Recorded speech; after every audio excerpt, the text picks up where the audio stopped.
Hello, hello, hello. How y'all doing? How y'all doing? How y'all doing? Let me tell y'all something funny. I thought I was already live. I thought I had hit the live.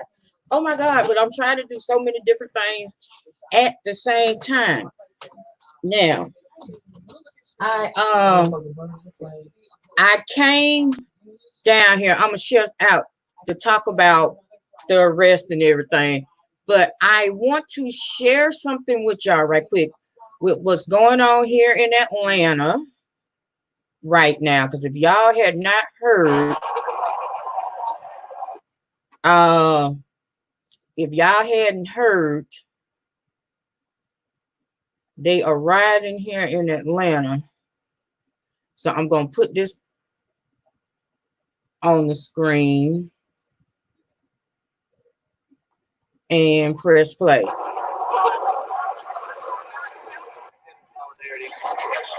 Solidarity. Why are you here? Can y'all hear that? Wait a minute. Let me go back. White silence equals violence. Okay. Hey there, y'all that's in the room. Thank you for coming in. Let me do this. And then let me go. Let me remove it. I'm going to put it back in. And let me see if y'all can hear it. What's going on? Great. I just wanted to say that Atlanta stands united against all acts of violence and police terrorism in America. Thank you. Hey guys, are y'all here? Yes, we are. Why are you here? Oh, to show we care. Oops. To show we care. Okay. You care about what specifically? We care about systemic racism expressing itself not only in the form of the police, but also mass incarceration. And dogs killing unarmed black men. That's what I'm here for. The false killing of what were you saying? Okay, what y'all are watching, Okay. what y'all are watching Thank you guys. is from the rally down here in Georgia. You said it's beautiful, it's crazy. And they had a situation pop up where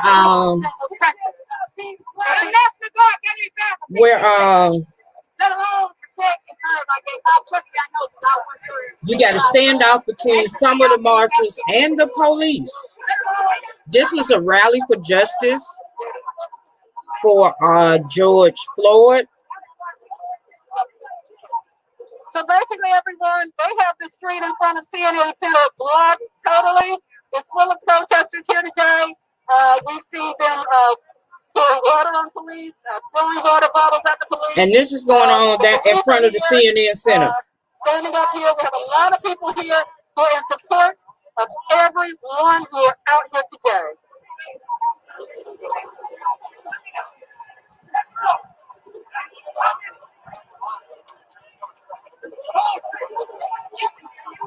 This is a live of what's going on down in front of CNN Center here at 7:28 Georgia time.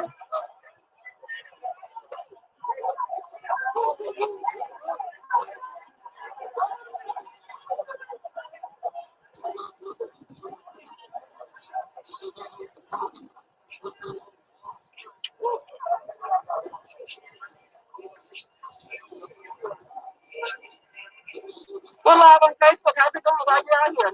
Let's help people out, man. What do you mean? We got tear gas going on and everything. We gotta help them out. Sorry, the first aid people. I want to get that what happened with first aid.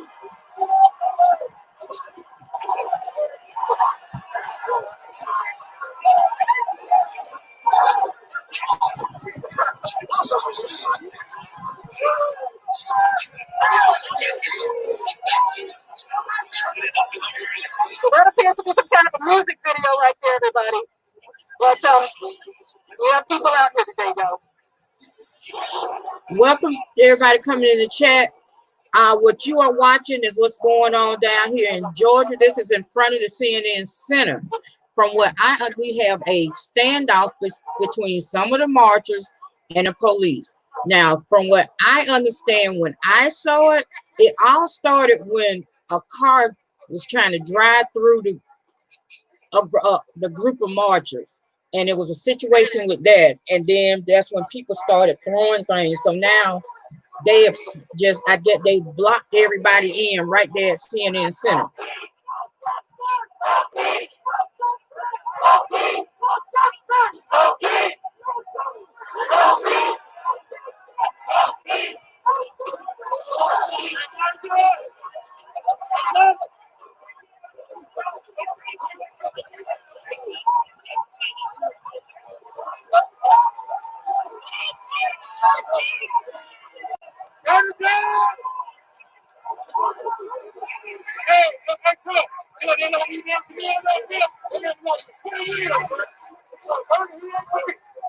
I'm not picking the nigga that look like a little baby mama. I'm not picking the big ass, man.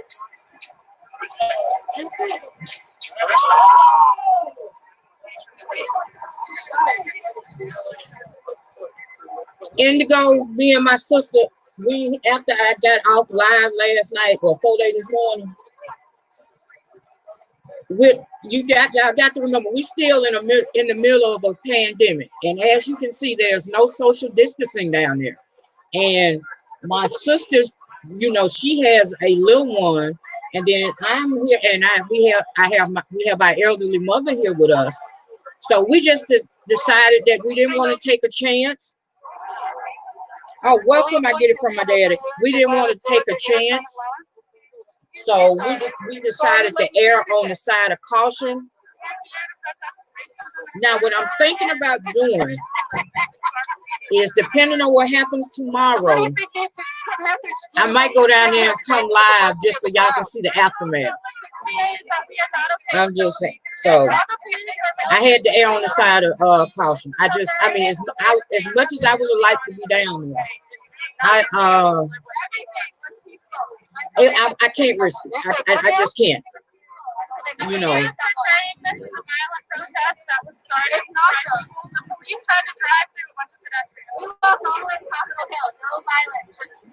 Oh, okay. So that's what it is. The police tried to drive. Why would they try to drive through a crowd? What do you want to come out of all of this? We need to change the system. Nobody here is okay with it. We have to change it. Thank you, ladies. Thank you. You too.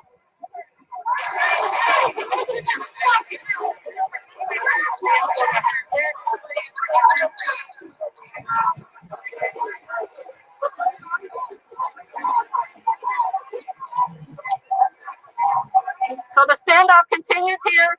We have one on this end that you're looking at, and then we have yet another one on this end here. So, brother, you were talking to me earlier and we broke away. What were you saying? I want to say this. I'm down with protesting everything in a peaceful manner, but this is not peace. This is not a peaceful matter. Breaking windows, vandalizing, this is not peace. I'm down with doing this in a peaceful and logical way. So doing stuff like this is not peace. It's not peaceful. So what's the message? We're live on Facebook. What do you want to say to everyone? If you want peace, you gotta show peace. That's the message. If you want peace, you gotta show it. Instead of doing this, show the peace. Instead of showing violence. Violence not gonna do nothing. We all seen it. We all seen the news. We saw everything. We seen everything. Violence not gonna solve nothing. Peace will. Thank you.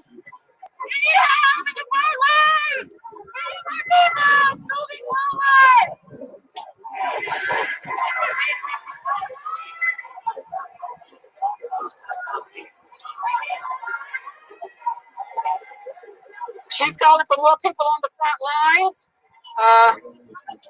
Here we back her with one line of the police, one on this side, and then another on that side. So they basically have everyone confined in within the area of CNN Center, from the start of the building here to there at the end of the building. So everybody is basically in front of the CNN building here in Atlanta, Georgia. So why are you here today? Because I am fucking sick and tired of them killing niggas out here. I'm tired of living in fear every goddamn day of my life. I just read a study from the University of Michigan that police brutality is now the 6th leading cause of death for black men in this country. I have to wake up and I have to say, damn, am I going to die from cancer? I seen that too. I seen that the other day too. I know the study that you're talking about. It did say police brutality is the number 6 cause of death for African American men. For those of y'all watching who don't understand, that's our reality every goddamn day. You know what I have to live with? Are they gonna mental illness me, or are they gonna use dangerous me? Which one are they gonna do to me when they shoot me down? Which reason are they gonna give? What excuses are they gonna have? Fuck this shit. Black Lives Matter.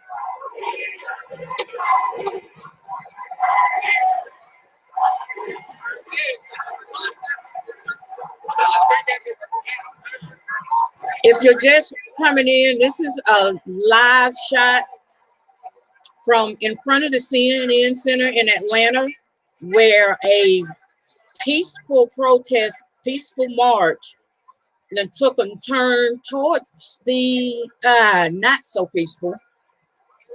And Everyone, we're coming to you live from Atlanta, Georgia, where the police have an area basically cut off where there are protesters. Folks here say they started off as a peaceful protest, but that the police came in and turned it into a violent protest. We're seeing water bottles thrown. If you were with us earlier on Facebook, you saw the police being chased out of the area as debris was being thrown at them.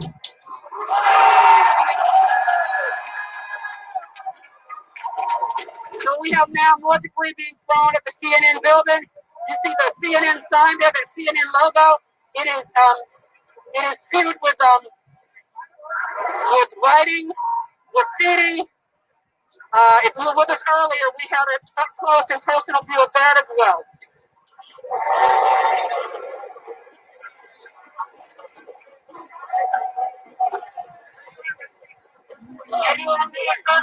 What's up? What you doing out here today?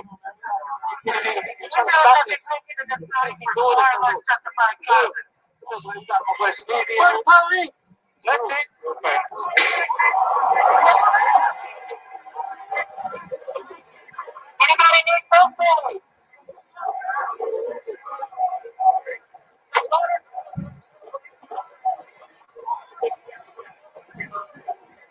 Why are you out here today, ma'am? Why are you out here?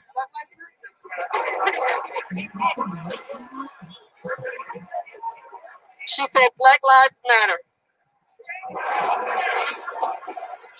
I think that's a music video right there, everybody.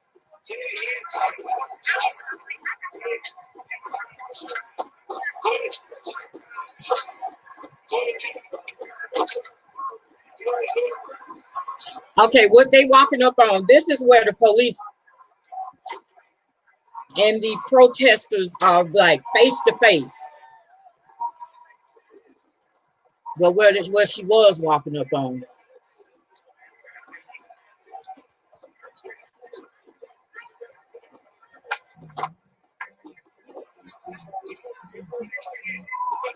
What?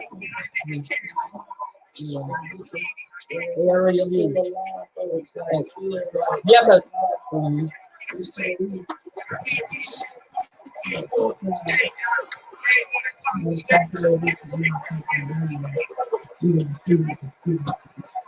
okay.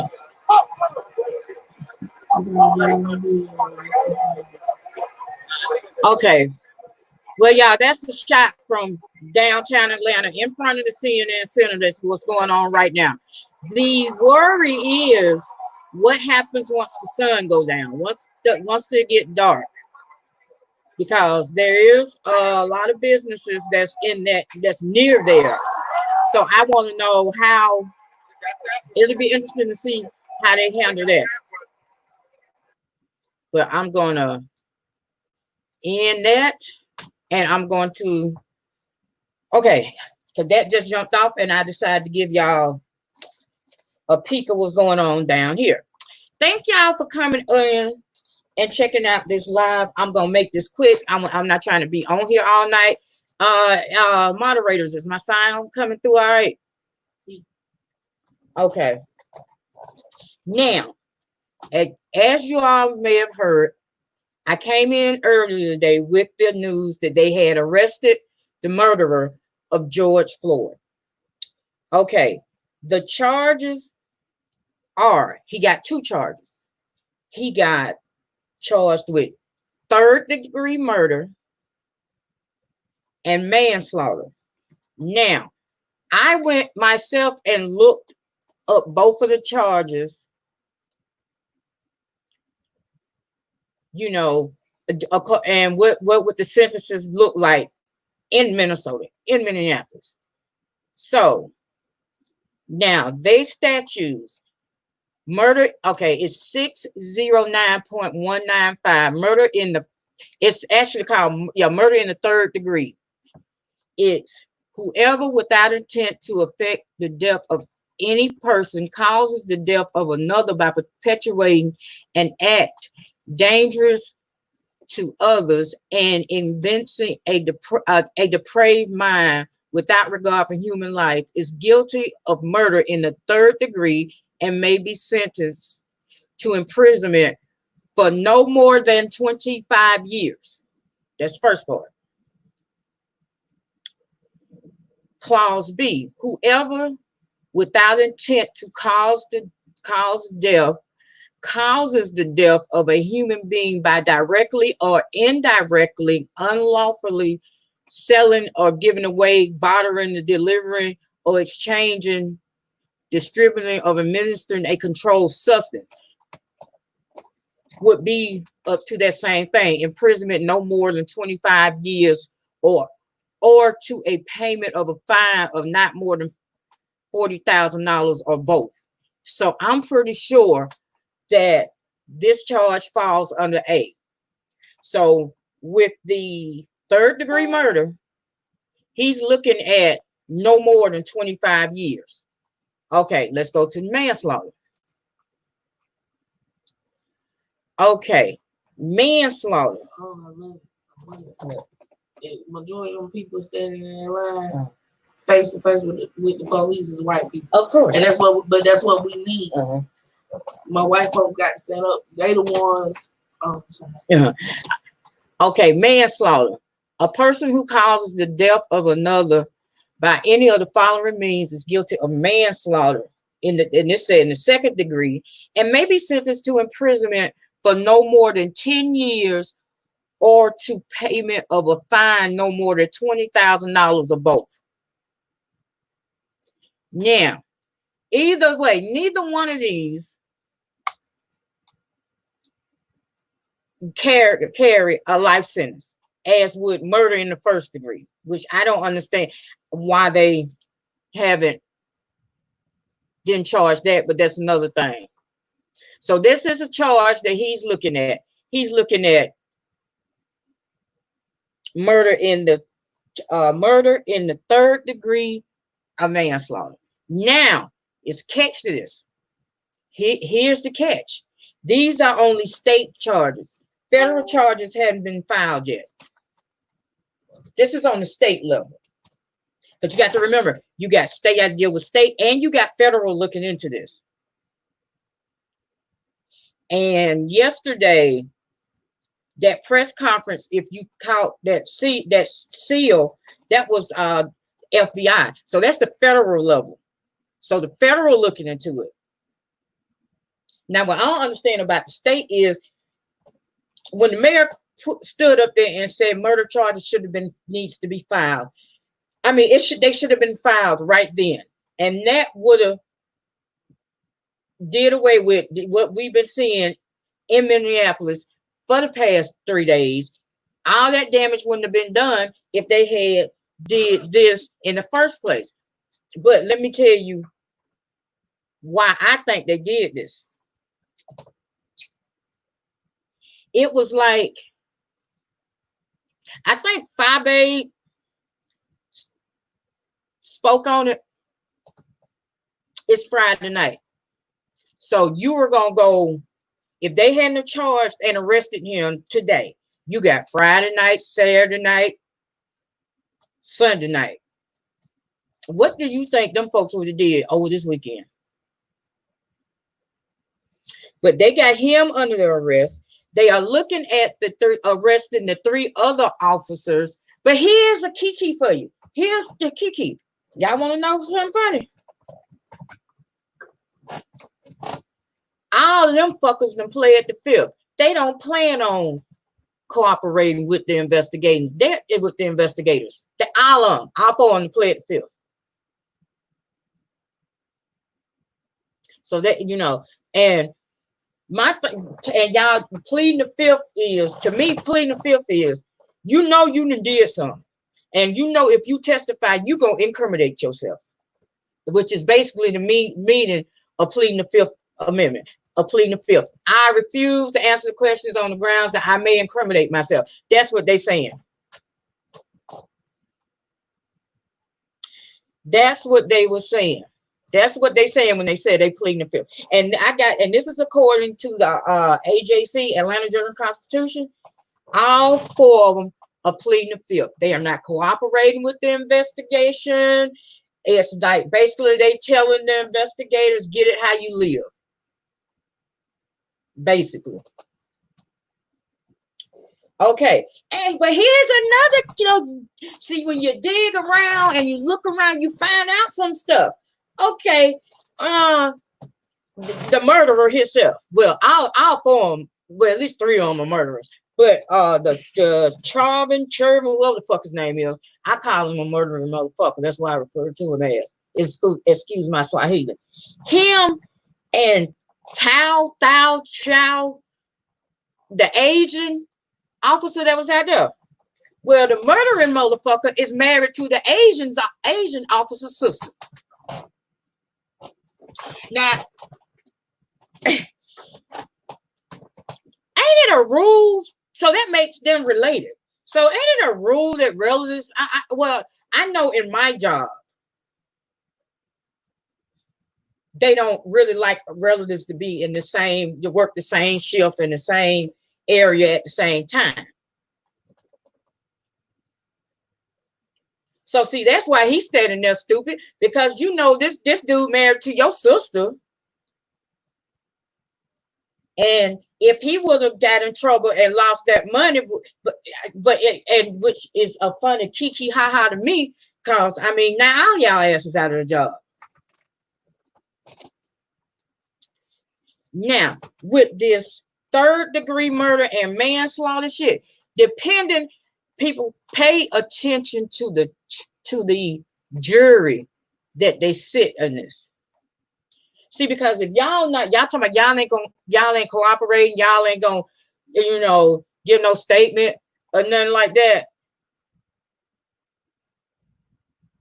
Well, yeah, we're gonna go to trial and we're gonna let the evidence speak for itself. And the evidence being, it is now 3 videos that I've seen. The video of the actual murder, the video that debunks that lie that he was resisting arrest, and then it's the video where it shows not only the murdering motherfucker with his knee on this man's neck, you had 2 other officers restraining this man.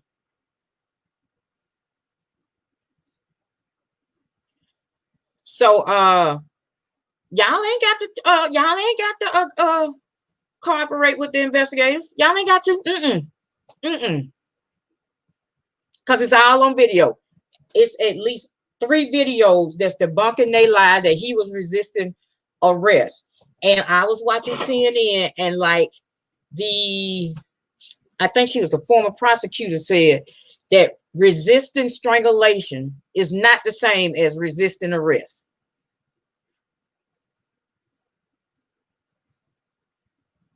And you got those that's out there. Well, how could he if he wasn't able to breathe, how was he able to say, keep saying I can't breathe? People, Hey, what? Hey, how was it? That's bullshit, Raldo. That's bullshit, Raldo. I call bull. Okay. So here's my thing. Depending on how that jury, because this is going to trial, I do not see them pleading this out. Ain't nobody getting no plea bargain unless you're gonna get the other three to testify against that one. Them and they still better see some jail time. That's the only way that's gonna fly. But I can see this going to trial, and depending on what jury you get, I can see them when they go back and deliberate, seeing they think the state think they slick. They threw that manslaughter charge in there because, like I said, that charge only carries no more up to 10-year sentence on the manslaughter, with the murder in the third degree carrying up to 25 years. So you'll get somebody back there, and you'll get them in. You get somebody in the jury. Well, you know what? He did commit a crime, and if he hadn't been committing that crime, they would have never been. You're gonna get some of that shit. So I can see, and don't be surprised if they acquit him of that third degree murder and just convict him of that.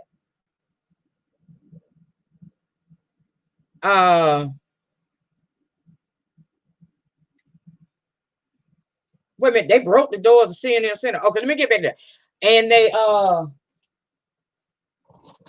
convict him of the manslaughter, which, like I said, carries the max is 10 years and or fine. For the life of me, I do not understand why this was not a first degree murder charge.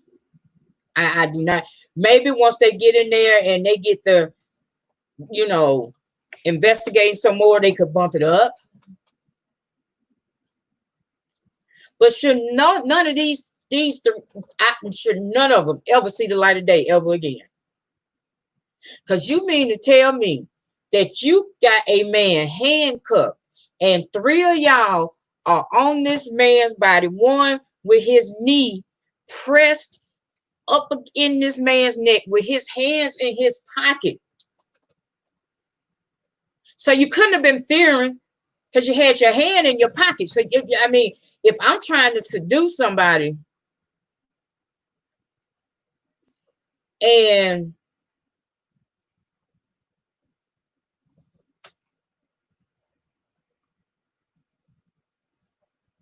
I'm having that, but from that, I done had to use deadly force like that. I'd be damn if I'm gonna have my hand in my pocket.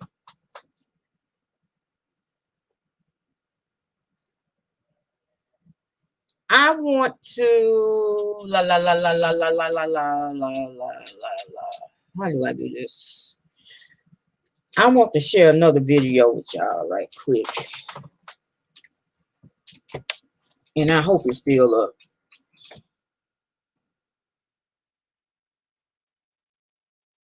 I hope it's still up. I hope he still got it up.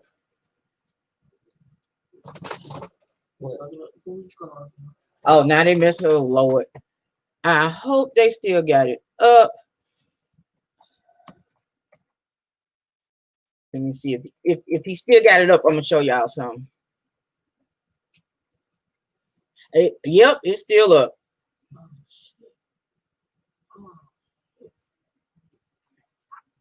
I'm finna share something with y'all. I got this off of Chopper Lyrics page. So if y'all know how to get in touch with Chopper, let me screen share. If y'all know how to get, well, I send him and ask him for his cash app.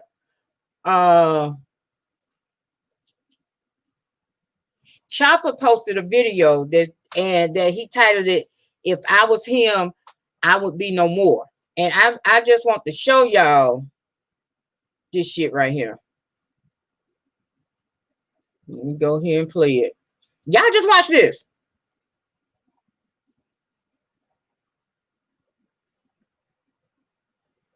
Chopper, if you get wind of this, I need your cash app.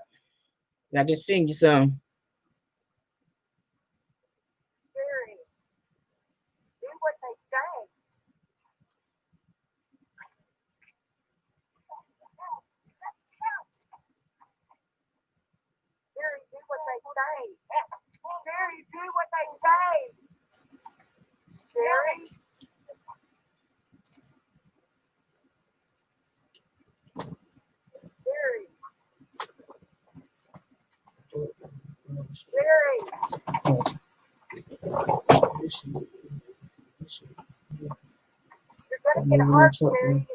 But see, here's one thing: you move them that way, and then you got to block so they can't get out the way.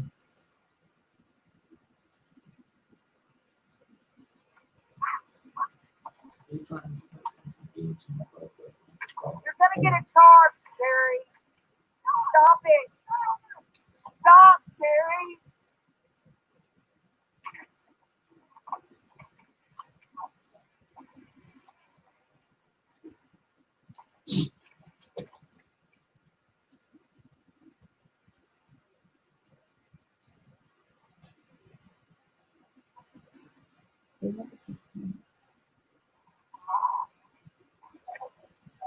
I want y'all to just watch this. Now these are two, I guess, theft shares. Terry, you're gonna get in trouble. Not Storm. We didn't go downtown. We decided that it wasn't worth the risk in the middle of a pandemic. So. Terry, don't do it. Do y'all see this shit? Don't do it.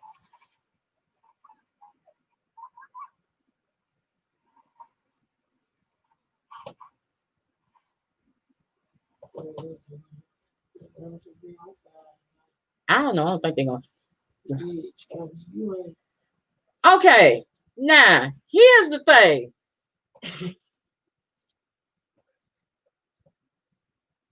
Not only was dude fighting back, he took the baton and beat both of their ass with it and drove off in their car. Now, you know, if that would have been and one of us, yeah. What? Wait a minute. They are downtown again, protesting in Memphis. If that had been Jerome instead of Jerry, his ass have been dead. And I wonder if they still got a job, because y'all let one man whoop both of y'all ass and take y'all squad car. But the law, they don't see color. They don't see color. Now my sister and Lady P is telling me to bring up channel 2. So let me see. Okay, let me see. Let me see what's going on here. Let me see. Because from what I'm looking at on my TV, this shit is getting crazy. Okay, I need a live shot. Wait a minute. Okay, is this live? These are photos. I need video. I need video. Let me see. Let me see if they're going to show the video.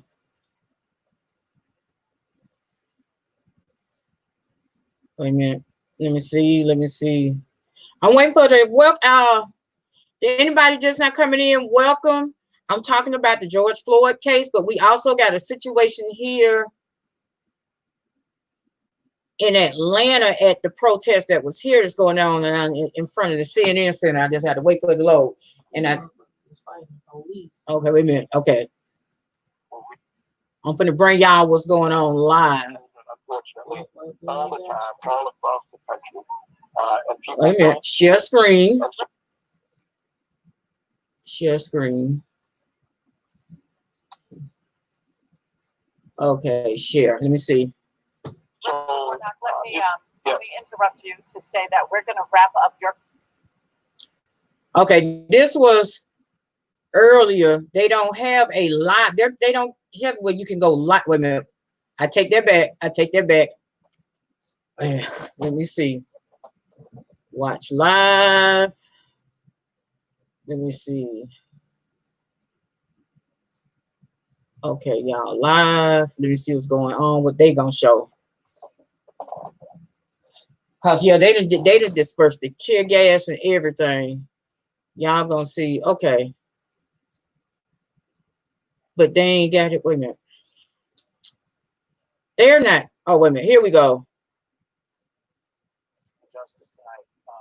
So just as we saw in 14, there were layers of law enforcement purposely not visible for the bulk of that day. Right.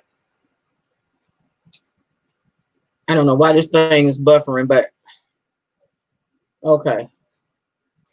I guess they got high traffic.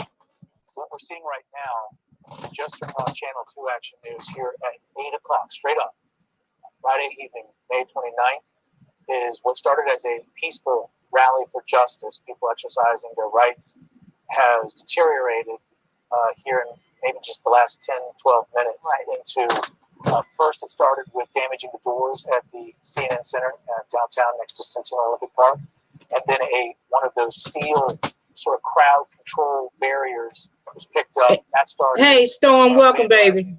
Police cruisers, and then what we just saw a moment ago was a pink sort of aerosol sort of substance. We can imagine that was some sort of pepper spray or similar designed to disperse the crowd, as arrests are now somewhat plentiful. Let's go to Channel 2's Richard Elliott. He's been standing there at the intersection as well. But Richard, we hope that you're in a safe position and you can tell us what's happening. Yeah, we pulled back actually into the park, so we have some of the fencing here. We monitor everything that can affect us. I don't know why they do that. I hate that they do that. We can take you directly inside a store. We have the technology to keep your family safe. Severe Weather Team 2, only on Channel 2 Action. Okay, let me see if they come back with it. It was, okay, there you go. Have a close enough look to be able to tell if that was something the officers were using or perhaps smoke bombs that someone had in the crowd. And it could have been, we just don't know. But all the police officers that were up there with those cars pulled back, and now they're down here on Centennial Olympic near Turner Drive. They're just kind of biding their time back here. They're just waiting to see what's going to happen next. We look back up this way. Most of the smoke is cleared, but you can definitely still smell it in the area. Where we are now, we're kind of blocked, so we can't see. You have a better vantage point of what's going on than we do. It was very tense here for a second. It seems to have calmed down now, and that's a good thing. Perhaps calm down where you are, Richard, but it hasn't really calmed down here on Centennial Olympic Park Drive, right across from where you are. Once you pass Marietta Street, the crowd is still pretty thick. We still see folks jumping on police cars, attempting to break windows. Justin, what else can you see that they're doing in this crowd? We have also seen, Richard, while you were talking, police did have several people in handcuffs that they were moving away from what was happening. Things are still being thrown, and yes, if you're just coming in, this is a live shot of downtown Atlanta. Stores are open. It's interesting in front of the CNN Center. Yeah, it's interesting to note that it looks like containment is the plan, because clearly law enforcement can go in there right now and take care of business because you have people all over their property. Yeah, several police. Mind you, Atlanta Police Department has nothing to do with what happened to Floyd or in Arbery, nothing. But we all understand why the protests are happening. We get that. We don't think that there's a total disconnect. It's just that now, imagine how tense it is, and frankly, frightening. If there's a better word, I'd like to find it. For the police officers who are now in the midst of this, and it's obviously a target. The property is a target, and decisions are being made right now in real time of, okay, if this has been the situation where people are trashing police vehicles, then we got a car fire. Into sort of that quadrant, so that we don't get mass property destruction. And there's a lot of smoke. I'm really concerned about this amount of smoke that we're seeing now. It looks like thick black smoke coming. And there we go. Okay, so now someone has set a police car on fire. So Ain't that special? At least one car on fire. Doors of several police cars are open. So they are in the cars and now setting them on fire. Mama Keisha ain't gonna like this. Downtown Atlanta. Cause Mama Keisha said, see, I told y'all asses to stay home in the first place. What we don't do. But no, the governor had to open the place back up. And So now Mama Keisha is on the phone with Daddy Governor saying, see what you did? Stop this fire from spreading. Yeah, Well, you know, this I'm too not hard. qualified to answer that I question. right. So just Yeah, looking at this right. now, this is not good. So a decision's going to have to be made here, and real value judgment's going to have to be figured out on the danger in which to put law enforcement versus containment. Because this is about as bad as we've ever seen in this town in our careers. Certainly, and the visual says it all. Allah? Oh, Allah? I mean, they all I would got like 4 imagine 5 they're of them going right to have there. to cherry pick the bad actors. Oh, they got motherfuckers on the highway. See if they can pitch the Yep, because it's going to They be. in the street. folks who Up are 70, you know, you said 75, 85. Oh, it's fucked up on regular days. some folks would be considered community I'm leaders. just trying. They'll get in there. I'm just trying to edit this. What they can't do, because no one's going to respond well, or most are not going to be responding well to law enforcement as we speak. Right. Yes. Okay. So we've now had to move the chopper over the connector because folks have decided to now get on the expressway. Something is happening there. I was just, Amanda, sending you information because I just started to get text messages about something happening on the downtown connector. Oh Lord, So it done got right it done got it Street, through. I believe. We see several police cars there, but and people standing on the side of I see. the highway there, but we don't Thank know. y'all for coming in. I had to interrupt my scheduled broadcast because stuff done jumped off here in Georgia in downtown Atlanta. They done moved from in front of the CNN Center. Now they're on 7585. And yes, and so we're now working on that. Our newsroom is trying to figure that out as well. Maybe between 10th and 14th Street exits. So let's show you Atlanta right now, folks. So here we have police cars on fire. They're on Centennial Olympic Park Drive, right near Marietta Street, in front of the CNN Center. So what started out as pretty peaceful, but again, kind of aggressive, then took an ugly turn in about the last 15 minutes or so. Javita, isn't that remarkable? You are looking at law enforcement standing down, watching police cruisers burning. Right. I mean, there is a whole story in that in itself.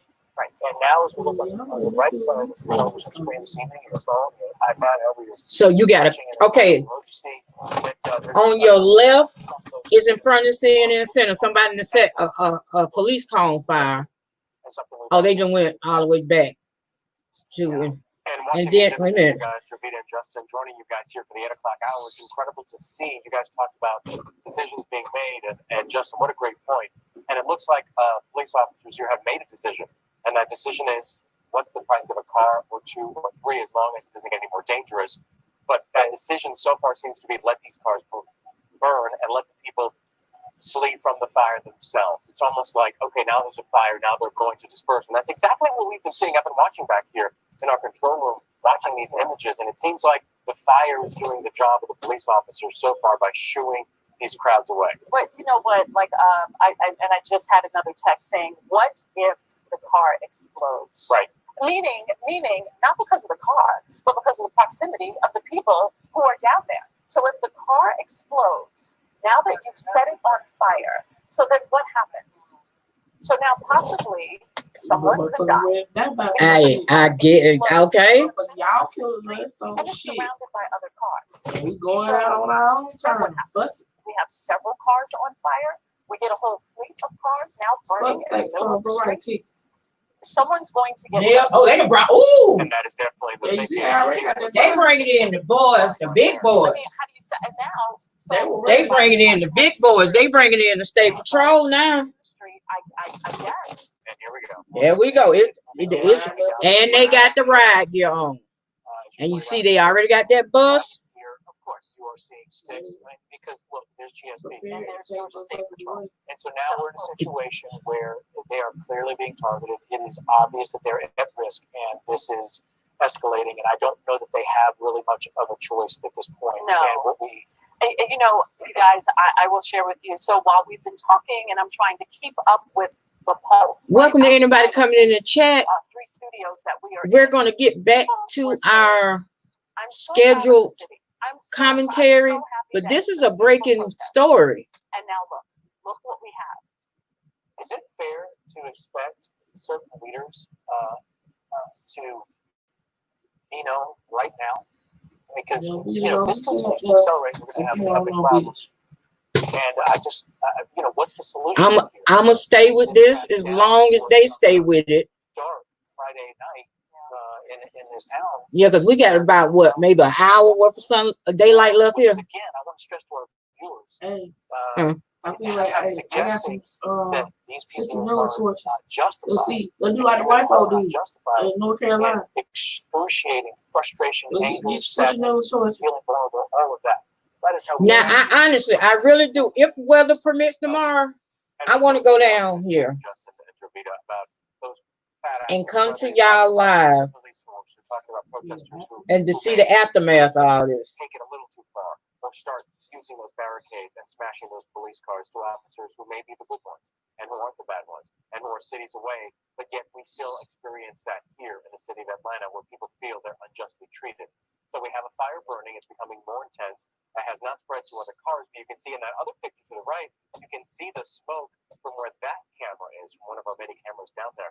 So you see two good vantage points there of what people are seeing. And those phones, Travita, as you mentioned, they are out. I'm going to have to edit this because I'm going to have to retitle this. So Friday night, it is 8 to 10. We've been on this for 4 hours and 10 minutes live right here on Channel 2 Action News. For those of you just watching, normally it would be prime time happening, but it is our responsibility to bring you these images. No commercials, and yes, interrupt your program. But the point is that anything could happen. As Justin and Dravita were on the air, we saw. Like I said, y'all, as long as they stay with it, I'm gonna keep it up here and stay with it and then we can get back into make a couple of decisions, and then we have these images right now, 15 to 20 minutes later. the scheduled commentary. It turned ugly quickly. Hey, let's really did. If we can, I'd like a little bit of a wider shot on the left side camera, please, because we see the fire burning. But we just saw Georgia State Patrol mobilize and other units that appear to be outwardly armed and have on more gear. And I wonder if we could place. There they are. See right there on the bottom left of your screen. So they've just moved behind the SWAT team armored vehicles, and they look like they're standing in place. Now that is the light blue shirts there. I believe that those may be. It was a GSP as well. Yeah, that's Georgia State Patrol. They typically have the light blue shirts. But they're right. They're in riot gear. Look at the trooper's hat in the front. Yes, So precisely. I think that's yes. Those are Okay, so now you got a fire truck that need. Okay, God bless them for showing up. that's a So two just as alarm. you said, who's going to show up to put out the fire? We know who. The question was when. Right. And here's one of our DOT cameras with the transportation cameras here, taking a look at. And so now they done blocked off traffic heading toward that way. A lot of flashing blue lights. But what you see, you guys, is traffic's not moving. The connector's been blocked, the southbound. Okay. So I know. I think we're looking north. And this is Yeah, the where check, that's northbound. Oh, wait a minute, is that tech on the left? So that's Yes, Tech is on the left. Yeah, so this is where you would get on, like right behind the hospital. Right. When you get on, so when you come down Right Lincoln before the Street, graded curve, I think. Okay, so this is where. So we're looking north, and yes, there was a lot of police activity. And what I'm hearing is that people tried to block the interstate, and people tried to get on the interstate, and I guess they successfully didn't, because just as we took this camera live, we saw a standstill, and then we didn't. So it looks like all those blue lights managed to get the people out and off of the connector, which was the goal. Let's take another live look here at this image that we've been following. So we have reports of something that just it's an explosion of sorts. As Javita just smartly mentioned. exploded. Okay. Oh, wow. That's exactly what you predicted. Yeah, I mean, we know that police officers have gear in their car. In their cars. I'm hoping that there were no weapons in there. I'm sure there will now be a policy change, but I think police officers leave their cars unlocked whenever they get out. I cannot imagine, Javita, they walked away from those cars with their weapons and their shotguns. I'm saying yes. I'm sure their weapons were on them. Yeah. I just hope there was nothing else in the cars. But Okay. So the fire department may be helpful. the fire department that got here. A different narrative and their presence could really be helpful. We hope. It should. If I was still down there and near that, once all that smoke started, if I didn't move no other time, and that's what's happening.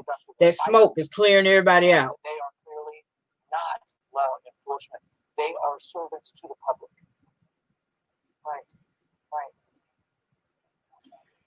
Incredible. It is what is coming up on 8:15 now on a Friday night, and you see the crowds kind of move, but then they kind of don't, and they're lingering around, and some are wearing face masks and some are not. And now what's going to happen is the smoke, the white smoke, after the black smoke from the fire is not going to continue to confuse people and cause that haze where they don't know whether they're coming or going. The pink earlier, that pink mist was something used to irritate the eye. And as you guys were talking about, we don't know who launched it. 46 years old. Protester, or if it was police at that point. Why do they see if they as to what that pink smoke if was any from the memorial? officers that I'm talking to? If the It's an family irritant. I looked it up. It's an irritant that's used, but the problem is a fancy chemical name. But the problem is we don't know. You get to looking We don't know who launched it. Was it a protester? Was it police? Right. And what I'm also being told, you guys, is that like ammunition. So maybe not the actual weapons, but officers would have ammunition in their cars, and that could be the cause of the little explosion that we saw just a few minutes ago. And it looks like folks are jumping up and down and cheering about what they're seeing.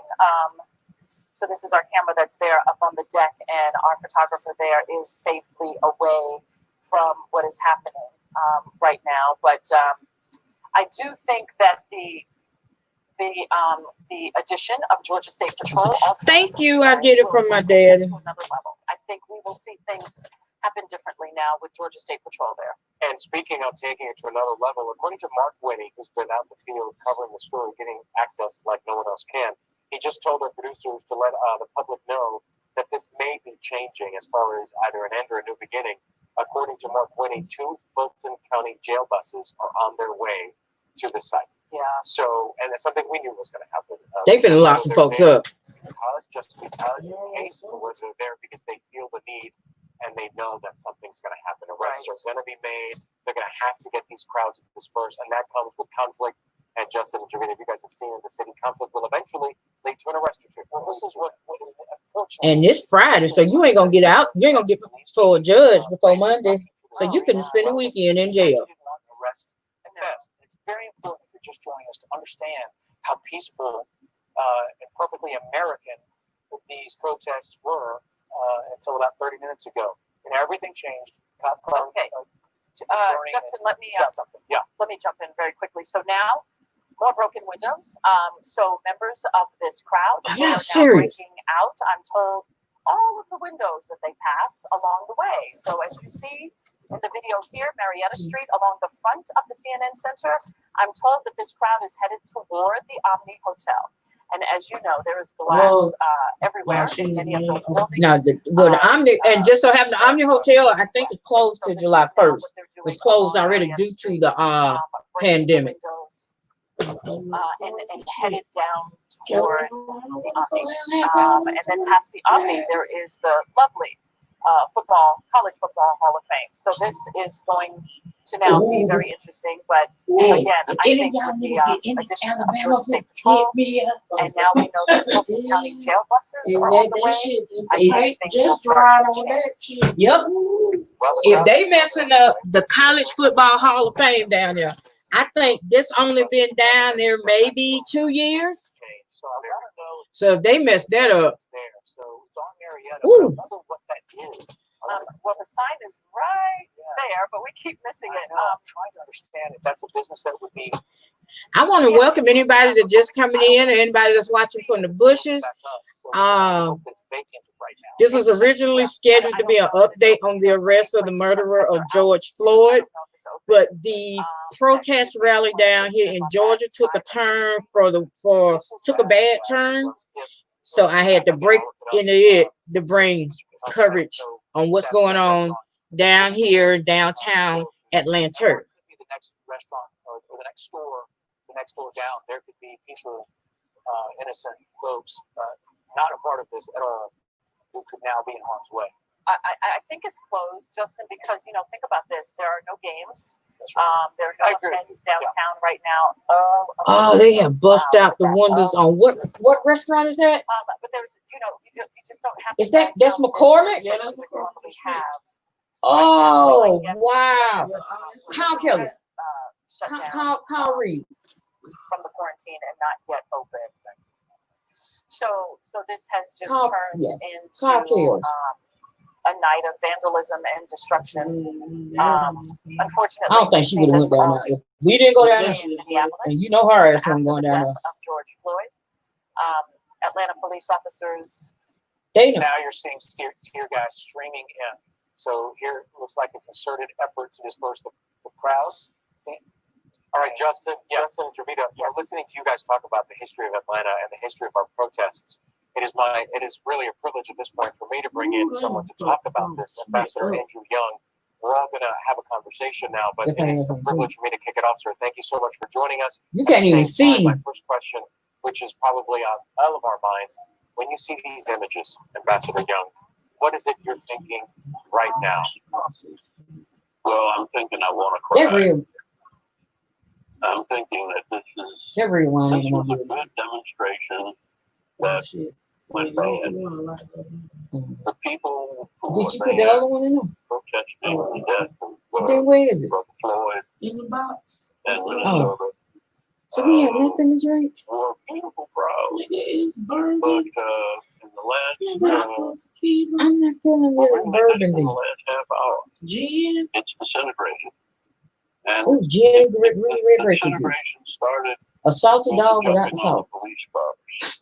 And Gin grapefruit juice. it's, I got to get into they got them one. without Let me see. confrontation. They done started loading up them buses. Shit, they got a few. None of our schools were in They're like session. 4 persons. There were few students at Georgia They done State started loading up the buses. Thank y'all for coming in Georgia Tech. on this Friday night. Could have been organized, but it was put together by social media, and they were very well organized in the beginning, but then it disintegrated. From the moment they burned the American flag, I said, "Oh goodness!" And next thing they start breaking the windows in the cars. That's counterproductive. That hurts their cause. That hurts themselves. And they were not angry. These were not people who were concerned. These were people who were really just frustrated. Yeah, I think if they don't be, I want to try to get down there tomorrow. And because they felt that the police Just were to- not going This to shit might not be. I mean, if I'm able to get down there, I want to get down there and do an after like. They gonna the mayor, chief, who were down there with them, talking to them, reasoning with them. T.I. came down, and a number of people, but it was too big a crowd, and they were very well disciplined. They have a very good cause. But one sick policeman, and that's all it was. Minneapolis is not a bad town. Minneapolis has had one of the best mayors for as long as I can remember. Minneapolis gave us Prince, damn it. The country from Minneapolis, who introduced civil rights into the Democratic Party platform way back in 1948, before any of these kids were born.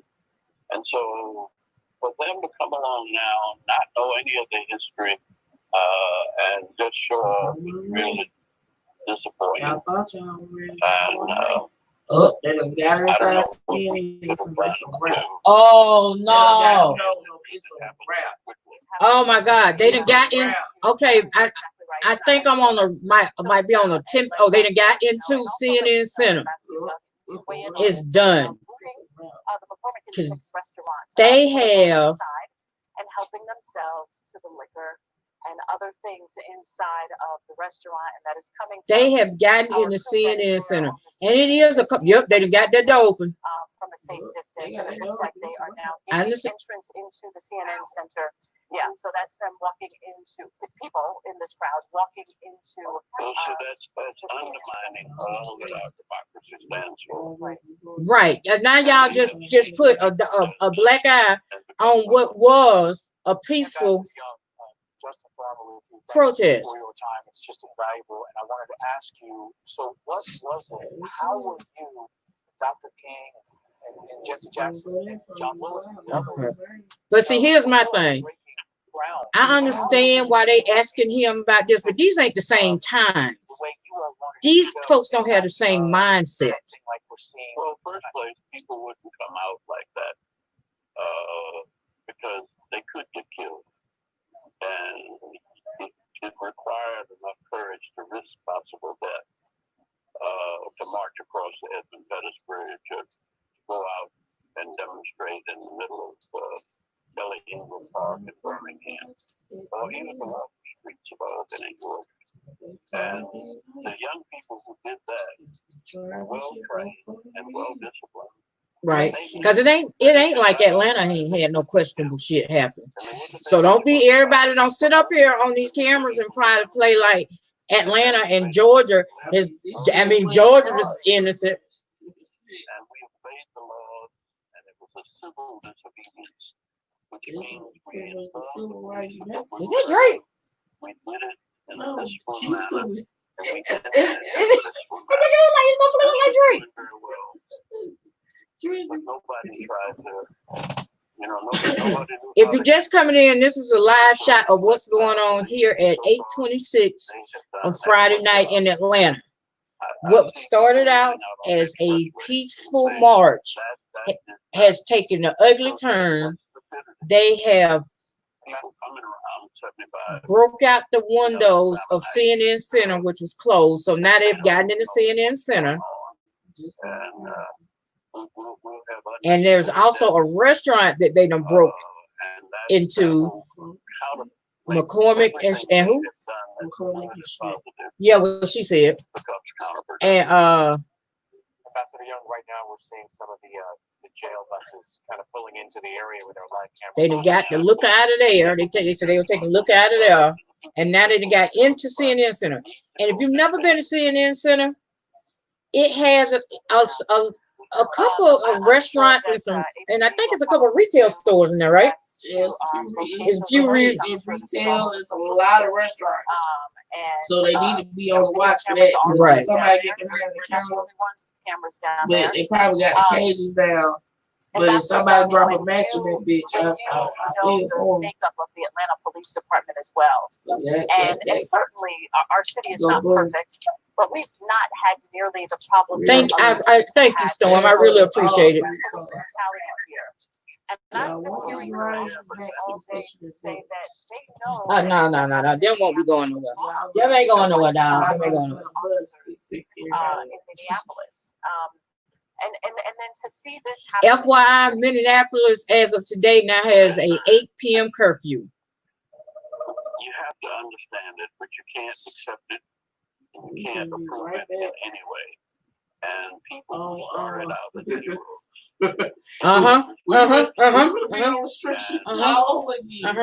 We about to be the same boat. Keisha gonna be like, y'all niggas can't come out. Okay, y'all don't punish 6 me. o'clock, everybody in the house. But see, if I'm Mama Keisha, because Mama Keisha told everybody to stay their ass at home. If I'm Mama Keisha, I'm calling Daddy, what's the government name? Daddy Kim.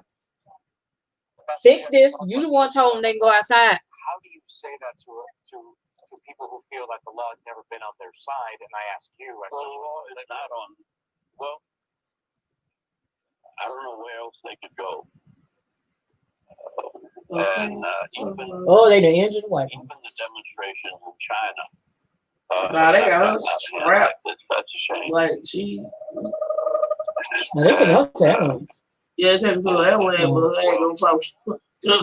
They got her strapped. Okay, so they done moved everybody back away from in front of the CNN Center. Look like. Do it because you got about 100 people running around that CNN Center. Tomorrow night, what can we do? Do we come out a religious leaders get out? No, tonight and tomorrow night we have to round. Welcome, Miss V, coming, please. What you're watching is find ways to help them to know a live feed from what's going on in Atlanta tonight. Atlanta had a protest march today calling for justice for George Floyd. And about 30 to now 40 minutes ago, it took a turn for the worse. I was pleased that so many people had It was a police car set on fire, so the fire department had to come out. Then they had to bring in the state patrol in riot gear. They busted out the windows of the CNN Center, which was closed. So you got people running around in CNN Center. And there's a restaurant down there, McCormick and Schmidt. Thank you so much for that perspective. Their windows was busted out, and they've gone in there. They said they had some people going in there stealing liquor. But I am gonna get back to my scheduled commentary, but they're like it says across the top of the screen. This is breaking news. I guess anything they had on them, throwing them at the police officers, and we watched the police walk around with eggs almost 3 hours, just calmly, dump the bottle, move from the egg, protect their face. I saw them throwing like stood here, bottles and allowed objects. Motherfuckers threw a skateboard at the police. See, now I don't mind the bottle, but if I'm a cop, you throw a skateboard at me, you trying to kill me. You gotta go. One big black cop. They showed a big dude. Took off. 3 hours. Somebody threw shit at him and he said, "No, he was going to get him. He was gonna see about him." Whole crowd, everybody was running. They're really still not doing anything pushing them back, as you said, and they've been kind of moving the channel around them, and they have been to the CNN Center, and they have moved down from that burning car. The question is how much closer or tighter, or which direction are the protesters being funneled in, and then to continue to disperse them. And then the other question that we need to ask ourselves as this library channel 2 is we are a human being. And what's the next? But then you have this, so I mean, I get it, but at the same time, that it is risen, but if we don't go in that realm, it's like somebody posted online. Exactly. Earlier when it's well organized protest, because right, all of this over $20. It was social media. Hey, come down here. Hey, let's do this. So when you don't have a leader, what happens? You have a lot of little leaders making a lot of decisions, and some of those decisions are not going to be good. All right, let's go to right. Okay, Richard, tell us. I just heard you, Richard. They are now shooting beanbags. What else is happening, and where are you? They just started. They pulled out the beanbags. Street in Sunday Olympic Park, right by the restaurant, where the windows were just busted out. It looks like the officers on top of the armored carriers are shooting what appear to be kind of anti-personnel beanbags into parts of the crowd to try and get them to disperse, or at least try to stand back some. Okay, Richard. So we see too that we have folks standing in front of your camera, and possibly standing in front of a camera right now is not what you want to do. So, and we've had to. I think we've lost Richard's audio or turned it off. So you see the crowd still gathering there. We know that all of the windows to the entrance of McCormick and Schmidt have been broken, and people have entered that building, and they were seen carrying out liquor and other items from that restaurant there. Pretty much everyone has, it seems like they've now moved to this intersection, and I'm also told that Georgia State Patrol cars are now headed to downtown Atlanta. We've already seen a line of state troopers in riot gear, and they are waiting sort of behind where you see these armored vehicles, right? So they are sort of lined up in that area in front of the CNN Center. We also know that the windows at the entrance of the CNN Center where the big red letters are, those have now all been broken as well. That whole area has been sprayed with graffiti. I wish they turned to CNN, because CNN lives in that building. But I don't think they'll be able to get in there. As you approach Marietta Street, so I think you had to have a key card. Two different angles of the same intersection right now, and the Why crowd they got has that little moved, thing where you but can pretend like it you're a rich certainly person? They has have not some things like on the decreased upper greatly. level. So I'm A pretty sure lot they of already people got still that there. There's a shot from surrounded. eavesdropper Man, too nobody as can well, get showing you another look at that intersection there right by the entrance of the park. Just live, bro. I don't put nothing past your people. Right there at Marietta Street and Centennial. Oh, they in Park DC. Drive. So at this point, what we've seen is police officers assembled. We've seen fire arrive. We've seen some sort of paint gas. We do not know if it was them. No, ain't gonna be no Shark Tank tonight. Protesters. We have seen some beanbag officers, officers on top of cars with beanbag guns, according to Richard Elliott. But we really haven't seen a lot of force, which goes with what both of you have been saying about the protests here in town and how we've sat back and marveled at police kind of letting people be Oh, where's my phone? up until a certain degree. But we're still in this waiting pattern, this holding pattern. It feels like, aren't we?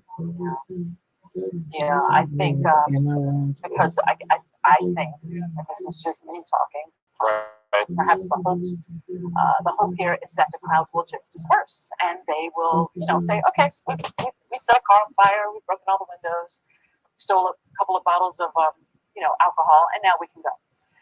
But it's 8:35. The sun has probably set, and pretty soon it's going to get dark. It's amazing, really. It's been this bright outside so far. You can tell it's nearing the summertime.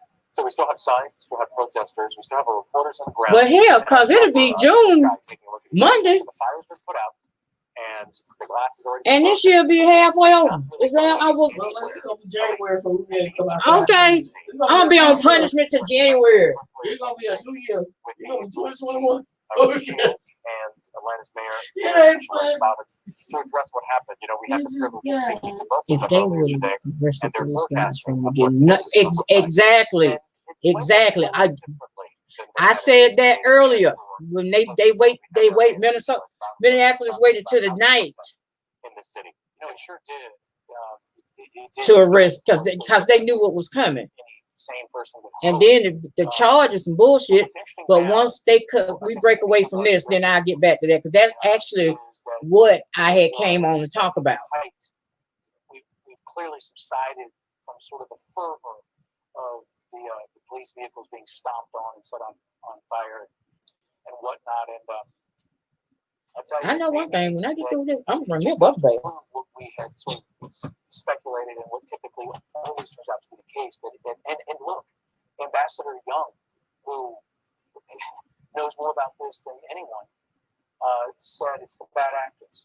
It's the bad actors who mess it up and can mess up progress on a night like tonight at a time like this. And it was really special for us to be able to hear it from a man such as Andy Young. So I think what we're seeing here too, gentlemen, is the continued effort to, again, de-escalate it, but also move it, like keep it moved, keep it contained though. At the same time, they don't want this to spread through downtown Atlanta. So just trying to keep it contained in this area. So again, we know that GSP is there. We know that more troopers are coming. We know that Atlanta Police, the SWAT team, is there as well. So I think right now, from what I'm hearing, is that the goal is to really kind of contain it and then disperse the crowd slowly. But of course, people are concerned. Oh my God, these people on Facebook. And then maybe the start of rioting could begin once it gets dark. Burn the Falcon Stadium while y'all down there. Atlanta don't need it. Right here in our protests and our riots and our cars on fire. There's also monitoring what's happening over in Minnesota. This would be night 4, is night 4 for the protests there. And yes, we had a car on fire, and yes, there have been some arrests. I'm sure we'll get more details in a second. But knowing what we've experienced here, which when you compare He on the Dallas what Club. happened there and how those riots have gone, obviously it does not compare, it did not happen here, but regardless, the frustration and sentiments are the same from our entire communities, from any community. But it'd be interesting to see what night 4 looks like in Minnesota and how officials are handling that. Because if this is what's happening here in a city that doesn't do this, you can only imagine what's happening there on night 4, where it actually happened.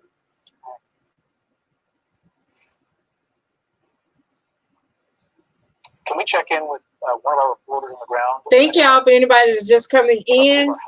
This originally was supposed to be covering the arrest that took place today in Minneapolis, so in the murder of George Floyd. But a protest march in Atlanta took a turn for the worse, so I broke into that to bring coverage to that. Cannot hear us, okay?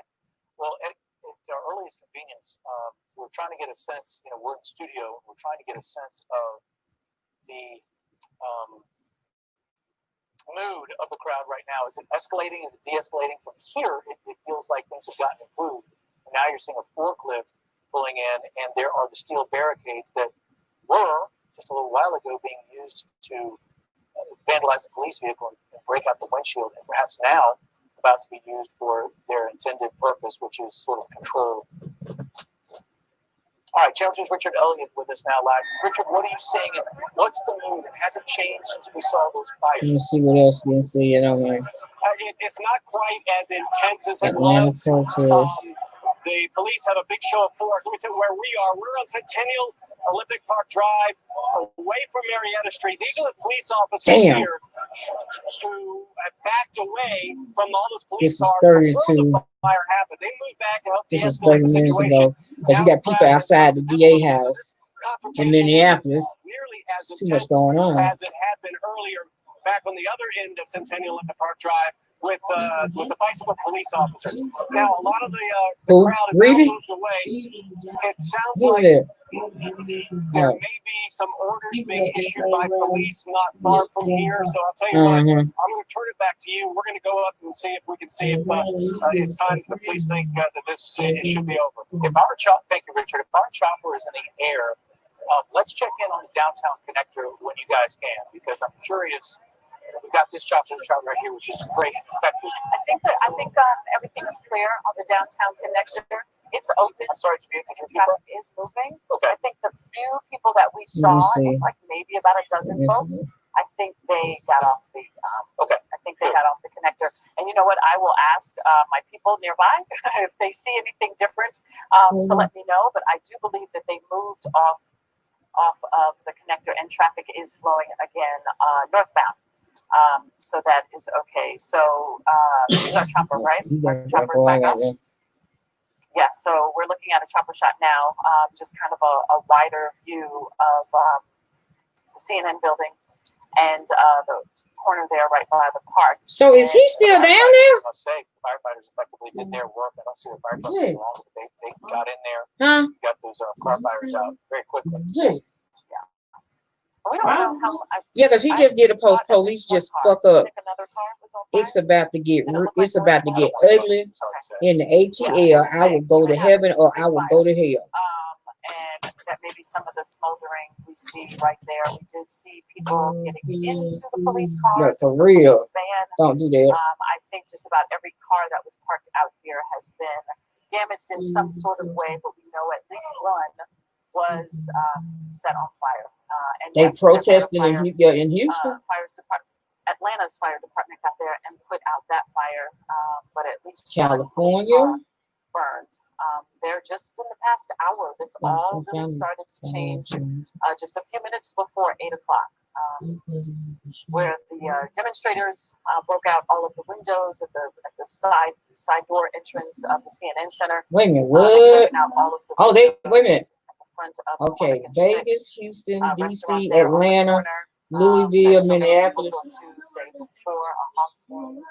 New York. Centennial Park. Update: Dallas, Fort Worth, San Jose, and they are at 1600 Pennsylvania Avenue. That's what CNN covered. You also see the graffiti and the spray paint that was done during the couple of hours that they were in this area. They are. That's what CNN was showing. So they could put which color down there. So if I go down there, I won't be able to get probably to it. I could probably just be in the general area. I think I still want to do that. Pictures, galleries, our web folks working on all that for you right now. So there's two screens in front of your phone and your TV. Let's go ahead and go back to the ground as Justin and Jabita and I have been looking at these pictures. Let's go to the ground now because it really gives us a perspective as what our reporters are hearing Matt Johnson's been there. Matt Johnson, if you can hear me, we're going to continue to chat with you. If you can hear us, Okay. it's always a challenge. But what are you seeing With right all now? that good shit you It's popping me. on Twitter. Yeah, I can hear you, George, through my phone. Yeah, that's what I just see. They protesting. They done made it to 1600 Pennsylvania Avenue protesting. As soon as the protesters started destroying the windows here, as you can hear that glass breaking still. Yeah, please be careful. Really escalated their response. If you look over here, those He shit, Hillary. earlier have moved closer to Centennial Park, and police are now in riot gear.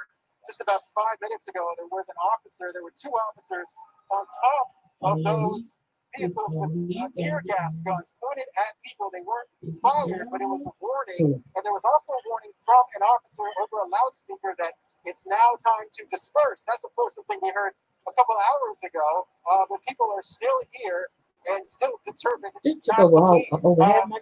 There are staff members inside this restaurant trying to board up the restaurant, but can't really do that because people keep coming with different projectiles and different weapons and break the windows. They go inside. Some people steal some of the liquor inside. You can see damaged windows near the CNN Center too. So this is a group that is not really showing any signs of leaving anytime soon, although the police have escalated their response. It was 40 minutes ago when the shit first jumped out. He posted it on his Facebook page. The crowd right now, they're telling them this is an unlawful demonstration. Of course, the crowd is booing. What is it? The crowd is booing the fact that they were told this is an unlawful demonstration. So the police are really trying to shut this down. They gave them a lot of wiggle room, a whole lot, saying if you don't break any laws, you can stay out here as long as you want. But a few people in the crowd, a few people, maybe a dozen, a couple dozen people started to break these windows, and that just lit a match. And that just kind of escalated everything here. But by and large, most of the people here, if you can believe it, are staying back, observing things. They're cheering, but they're not doing a lot of the damage. But there are a few people, probably a couple dozen, doing a lot of the damage. Now people are running. People are running again. This is you got folks running. They did something. About being sprayed with mace or tear gas or any kind of weapon from the police. And we see that probably every hour. Big number of people running away from the scene, and then they eventually come back to continue the demonstration. So again, it's just such a fluid situation. We're just kind of here monitoring it and seeing what's going to happen next. But the police are clearly trying to make sure this doesn't escalate any further. George and Jovita. Hey, Matt, so I want to ask you, take the first question here, in that you are, like you said, with the people who are pulled back, who went there to protest or to look. You're with the people who aren't doing the damage, who aren't standing on cars and setting fires and breaking windows and stealing the liquor. You are with the people who are there with the message. Are you getting any sense from them that they are not approving of what has gone on as far as the violence goes? What are you hearing from them? You must be talking to them. It's kind of hard to tell. There's some people that get caught up in the moment. They start cheering. They're wondering where they're going to go next, where they're going to do more damage. But there are a lot of people here just kind of in shock, like us, just kind of wondering how this escalated. And there's some people just here observing with their phones. It's hard to tell what their reaction is. But there's a good mix here. If you look at the crowd, there's hundreds of people here, but there aren't hundreds of people doing damage. But everybody is here kind of like us, watching, seeing what's going to happen next, George.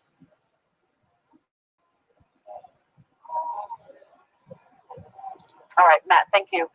You know what, move if you need to and get to a safer place so that we can not have to worry about you. Okay? So we continue to watch this. And again, you heard Channel 2's Matt Johnson say that police officers have been telling the crowd, okay, it's time to disperse. It's time to disperse. But this is what we still have at almost 10 minutes to 9. Yes, the crowd has gotten smaller, but still many people are still there. Okay. And we are just waiting now to see how this ends. How this ends as the sun sets, as it gets darker. You and Justin were talking earlier, and there was one line talking about this is the way it is now. But once the darkness settles, okay, to anybody just coming in, taken, and we will see if you are expecting coverage or content on the arrest of the police officer or former police officer that murdered George Floyd, I will get back to this. This is a breaking news story out of Atlanta. What started off as a peaceful march has turned into a semi-riot. And that has changed the tone of the city of Atlanta, the state of Georgia, as far as how I'm learning that we protest in this state of Georgia.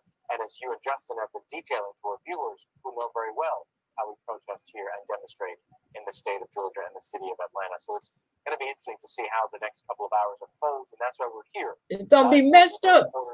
Breaking into programming and not going to commercial, because it's our responsibility to continue to bring you these pictures, because we do not know when things are going to happen or when they're not going to happen. Right. Or what.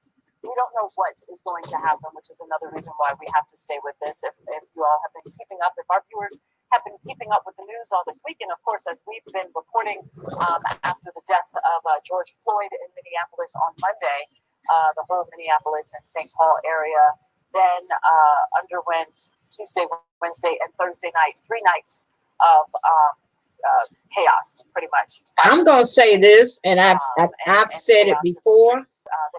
I don't condone destruction of property at all. I'm not condoning it, but I understand.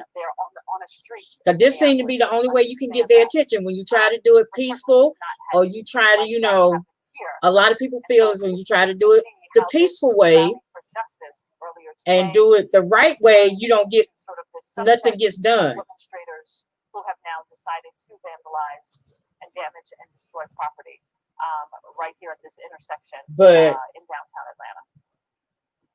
And again, as you were just saying, it's hard to believe. You look at these images, and when you cut a food, then everybody want to start paying attention. Right? And a couple of blocks outside of that, it is you push a people up against the wall. You keep pushing them enough of a people up against the wall. They are eventually gonna push back. Maybe have left, and the people who are there to watch and there to see and be the eyes of history and witness history. So it's fascinating that all this attention, we've managed to narrow it down outside of those 12 people that your friends were telling you, and then we saw we're on the connector.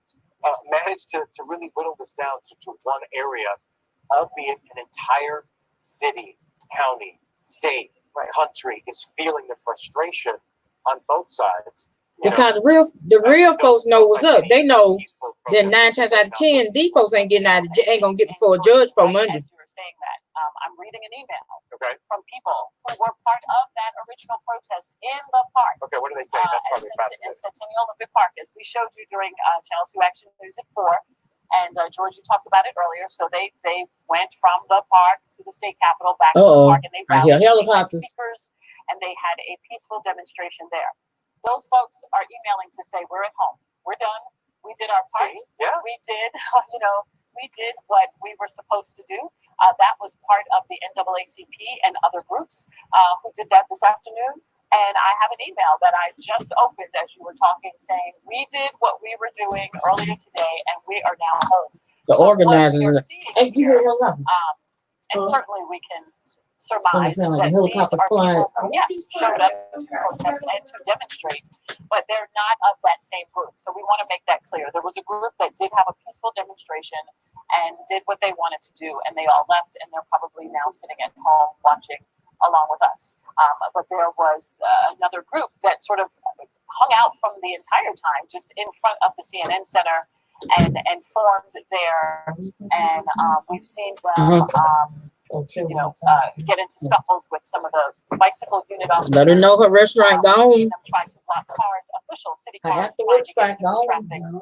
We've seen them throw bottles, water bottles, plastic water bottles, and eggs at the officers who were standing nearby. And you talk about restraint, and yes, these Atlanta police officers have shown restraint for hours.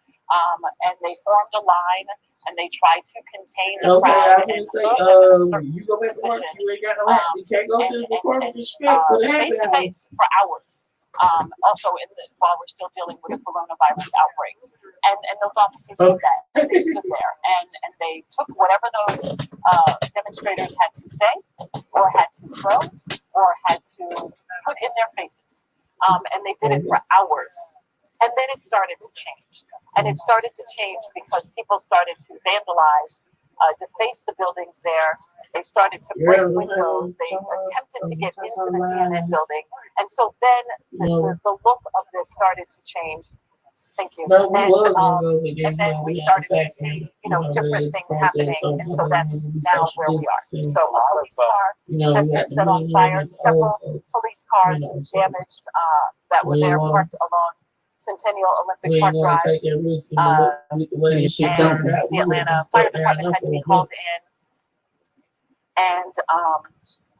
And now we've seen the looting of at least one restaurant in downtown Atlanta. So about 3 hours ago, we had Atlanta. I would be, if I had to be, I would be right on the street. If I got to go, I would go. I don't really know. Y'all forgive my crude sister in the background. She just ain't got no clue. I was hey, I was here. It's our understanding now that build a wall. since we heard from either of them, that's when things really escalated. We saw the fire department. Hey, you build. Hey, called in and the car's on fire. Oh, you don't know they broke. So she know they done broken the CNN center. You must be in here anyhow. We'll hear from them, and hopefully sooner than later. Well, yeah, I would think. What expectations now they intend to set for the city, and what tone they intend to set for Atlanta. It is quite a responsibility to lead in a moment like this. And you know what? Talking about leading and talking about all that, one person tweeted me, I won't say his name, but he did bring up a very interesting point. He basically said on my Twitter feed, look, I don't like what I'm seeing either, but there's a reality here. And what we need to see is beyond the flames and beyond the smashed windows. We need to see the anger and frustration of not today, of not George Floyd, of not Ahmaud Arbery, of not. You can fill out that list, but of years and decades of perceived injustice, of years and decades of not being on the right side of the law, having the law be on your side. So that's a fantastic point. And I just said that. That's what this is. Lead into in homes across Atlanta and the metro Atlanta area in Georgia, because we need to be having these conversations. So I want to thank that person for sending me that tweet, because we do have to take that into consideration too. There are arguments on both sides of the level here, but of course, violence is never the answer. We heard that from Martin Luther King Jr., and we've heard that for decades. So it's a balance, you guys, right? It's a balance. Y'all, I promise I'm gonna get back to the arrest story. I think one thing that Ambassador Young was trying to remind us all, though, but thank y'all for coming in. Trying to find that balance. And again, you think about what he went through and the people that he worked with, what they went through. Even when you try to find that balance, you can still do it non-violently. You can do it without vandalizing. You can do it without defacing property.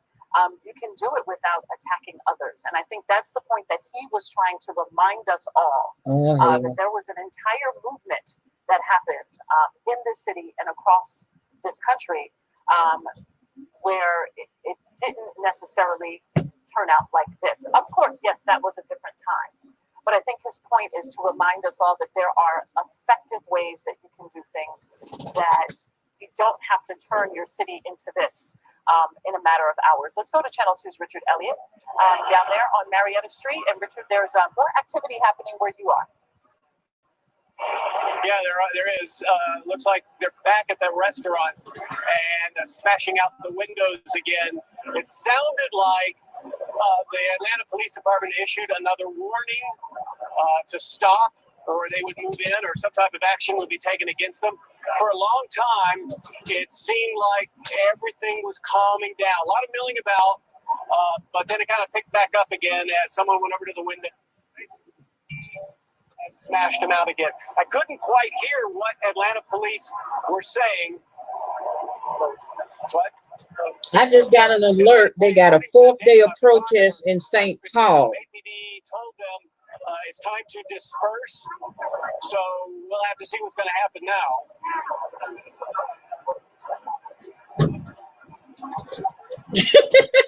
She just ain't got no coop. I'm live. If I would have hit girl. But yeah, they got a 4th day of protest in St. Paul. So do I want to? I said Atlanta police have ordered the crowd to disperse after people started smashing windows again. Do I want to we're just gonna have to wait and see bring what that happens up after this? Elliott down there. He's also been covering this for us all afternoon as well. And we want you to know that we do have several reporters and photographers there. But we have asked our crews to pull back and be safe and be in safe positions where they can still continue to report what they're seeing, but do it safely. All of our crews down there have family members. And we're also concerned about their health because, again, we're still dealing with the coronavirus outbreak. So we've asked all of our team members to stay safe and be mindful of their health while they're down there as well. So that's why they're in masks and trying to stay out of the greater parts of the crowd here while still covering this story for us. Javita, we're straight up here 9 o'clock, and George and Javita, we are now just 2 to 3 minutes away, as we've been told, from hearing from the chief of police for Atlanta and Mayor Bottoms. So okay, so I'm gonna try to keep it. Live, and we'll be hearing from them, and it'll be the words coming out of their mouths in the next few minutes. Now, Minneapolis and St. Paul got an 8 o'clock curfew, but they got a 4th night of protest coming out of St. Paul. So let me try to view that. And we'll be hearing from them here in hopefully just a couple of minutes is the word we got. And I just talked about Justin, 9 o'clock, 9:01 right now. Let's reset here and remind our viewers who are joining us who may have set their favorite program at 9 o'clock on DVR. They're getting us instead. The reason why you're getting us is because we've been covering this for 5 hours now. The protests, the rally for justice that turned into protests, turned into looting situation, turned into a car fire, and many more things that we've been covering. This started off as a protest in honor of George Floyd. Feelings of injustice over what happened in Minnesota. A black man who died after being knelt on for 8 minutes by a police officer in Minnesota. 4 officers were fired. 1 has been charged. Then weeks before that, we had Ahmaud Arbery in Brunswick, 4 hours from these live pictures right here in South Georgia. And that angered communities. But it's a compilation of one thing after another that has led to what we see today, and then some people in the crowd taking it to another level. We have all our coverage right here and also online at WSBTV.com. And please follow us on social media. We're uploading people's pictures and images and comments, and it's an interesting time, Justin and Jovita, as we cover this because we're in the middle of a pandemic. We have crews out in the field, but they have to be careful. Here we are in the building. We have producers and writers and editors working from home, putting together these images, and it's just a fascinating time to be experiencing something like this when entire communities are hurting from what they've been seeing and the images that they've been seeing over the past few weeks, few months, and few years. Well, and Andy Young said it best. If some of you were just joining us now and you didn't hear some of his comments, he said it's a sad day. It makes him want to cry. It's heartbreaking. It's heartbreaking on so many levels. On a loss of life, the fact that it makes people feel what they're feeling and that it results in this, in our city, in our country, it's very disturbing. It is very disturbing. And I don't. There you go. We've got Atlanta Mayor Keisha Lance Bottoms now. Let's get to her. Okay, we didn't hear from the mayor.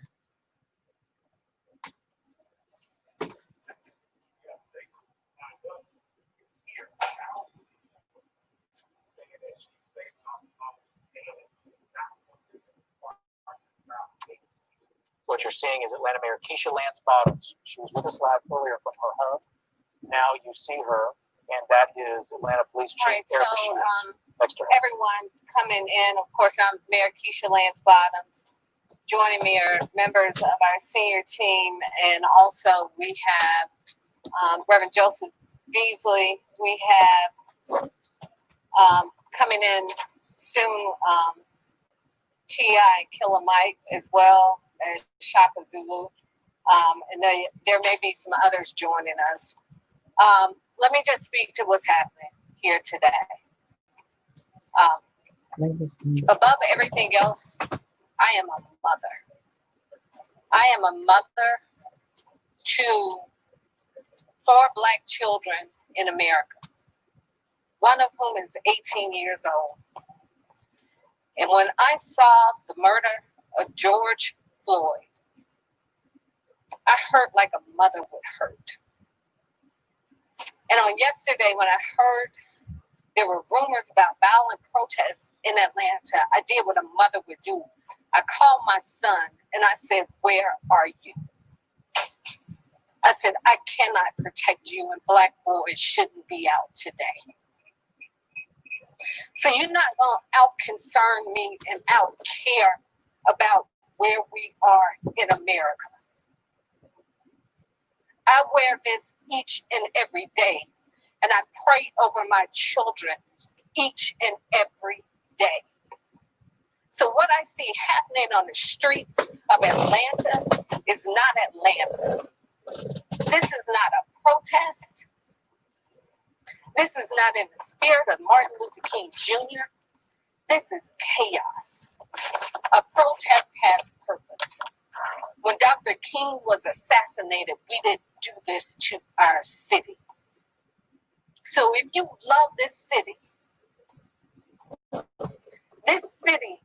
that has had a legacy of Black mayors and Black police chiefs and people who care about this city, where more than 50% of the business owners in Metro Atlanta are minority business owners. If you care about this city, then go home and pray that somebody like Reverend Beasley will come and talk to you and give you some instructions on what a protest should look like and how you effectuate change in America. This police chief made a video on yesterday, pull it up on YouTube, where she said she was appalled to watch the murder of George Floyd. This woman did that during the legacy of Martin Luther King Jr. and the civil rights movement. You're not protesting anything, running out with brown liquor in your hands, breaking windows in this city. T.I. and Killer Mike own half the West Side. So when you burn down this city, you're burning down our community. If you want change in America, go and register to vote. Show up at the polls on June 9th. Do it in November. That is the change we need in this country. You are disgracing our city. You are disgracing the life of George Floyd and every other person who has been killed in this country. George Floyd, we are better than this. We're better than this as a city. We are better than this as a country. Go home. Go home. In the same way I can protect my son on yesterday, I cannot protect you out in those streets. You're throwing knives at our police officers. You are burning cars. You have to face the CNN building. Ted Turner started CNN in Atlanta 30 years ago because he believed in who we are as a city. There was a Black reporter who was arrested on camera this morning who works for CNN. They are telling our stories, and you are disgracing their building. This is not the legacy of civil rights in America. This is chaos, and we're buying into it. This won't change anything. We're no longer talking about the murder of an innocent man. We're talking about how you're burning police cars on the streets of Atlanta, Georgia. Go home.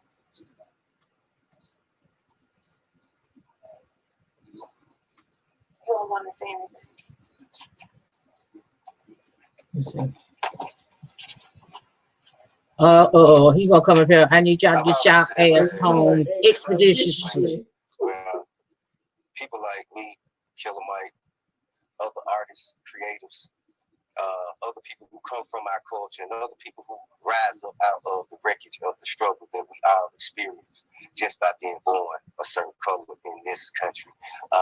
But Atlanta is a place where we can set an example of prosperity, and we've done that for generations. People like Dr. King, Maynard Jackson, Ambassador Young have paved the way for us.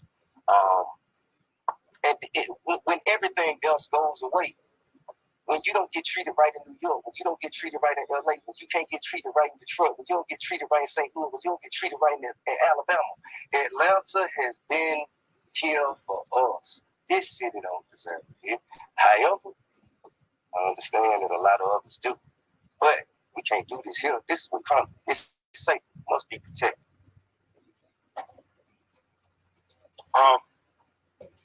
I didn't want to come. Uh-oh. And I don't want to be here. I'm the son of an Atlanta City police officer. My cousin is an Atlanta City police officer. And my other cousin, East Point police officer. And I got a lot of love and respect for police officers, down to the original 8 police officers in Atlanta that even after becoming police had to dress in a YMCA because white officers didn't want to get dressed with niggas. You just say niggas. Here we are 80 years later. I watched a white officer assassinate a black man. And I know it tore your heart out. And I know it's crippling. And I have nothing positive to say in this moment. Because I don't want to be here. But I'm responsible to be here because it wasn't just Dr. King and people dressed nicely who marched and protested to progress this city and so many other cities. It was people like my grandmother, people like my aunts and uncles who were members of SCLC and NAACP, and in particular, Reverend James Orange, Mrs. Alice Johnson, and Reverend Love, who we just lost last year. So I'm duty bound to be here to simply say that it is your duty not to burn your own house down for anger with an enemy. It is your duty to fortify your own house so that you may be a house of refuge in times of organization. DJ Cat just brought something to my attention. Read what his shirt said. Plan, strategize, organize, and mobilize. It is time to beat up prosecutors you don't like at the voting booth. It is time to hold mayoral officers accountable, chiefs and deputy chiefs. Atlanta is not perfect, but we're a lot better than we ever were, and we're a lot better than cities are. I'm mad as hell. I woke up wanting to see the world burn down yesterday. I'm tired of seeing black men die.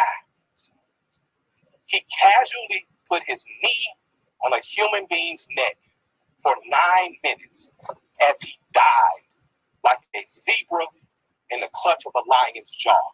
And we watch it like murder porn over and over again. So that's why children are burning to the ground. They don't know what else to do. That shirt says kill your masters. Of us to make this better right now. We don't want to see one officer charged.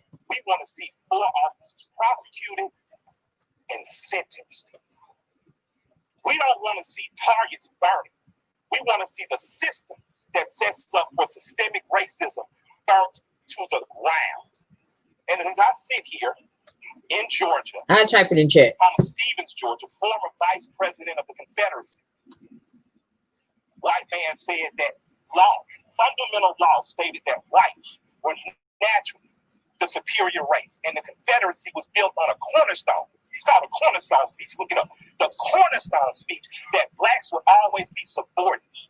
That officer believed that speech because he killed that man like an animal. In this city, officers have done horrendous things and they have been prosecuted. This city's cut different. In this city, you can find over 50 restaurants owned by black women. I didn't say minority, and I didn't say women of color. So after you burn down your own home, what do you have left but char and ash? CNN, Ted did a great thing. I love CNN, I love Cartoon Network, but I'd like to say to CNN right now, karma's another. Stop feeding fear and anger every day. Stop making people feel so fearful. Give them hope. I'm glad they only took down a sign and defaced the building and they're not killing human beings like that policeman did. I'm glad that they only destroyed some brick and mortar and they didn't rip a father from a son.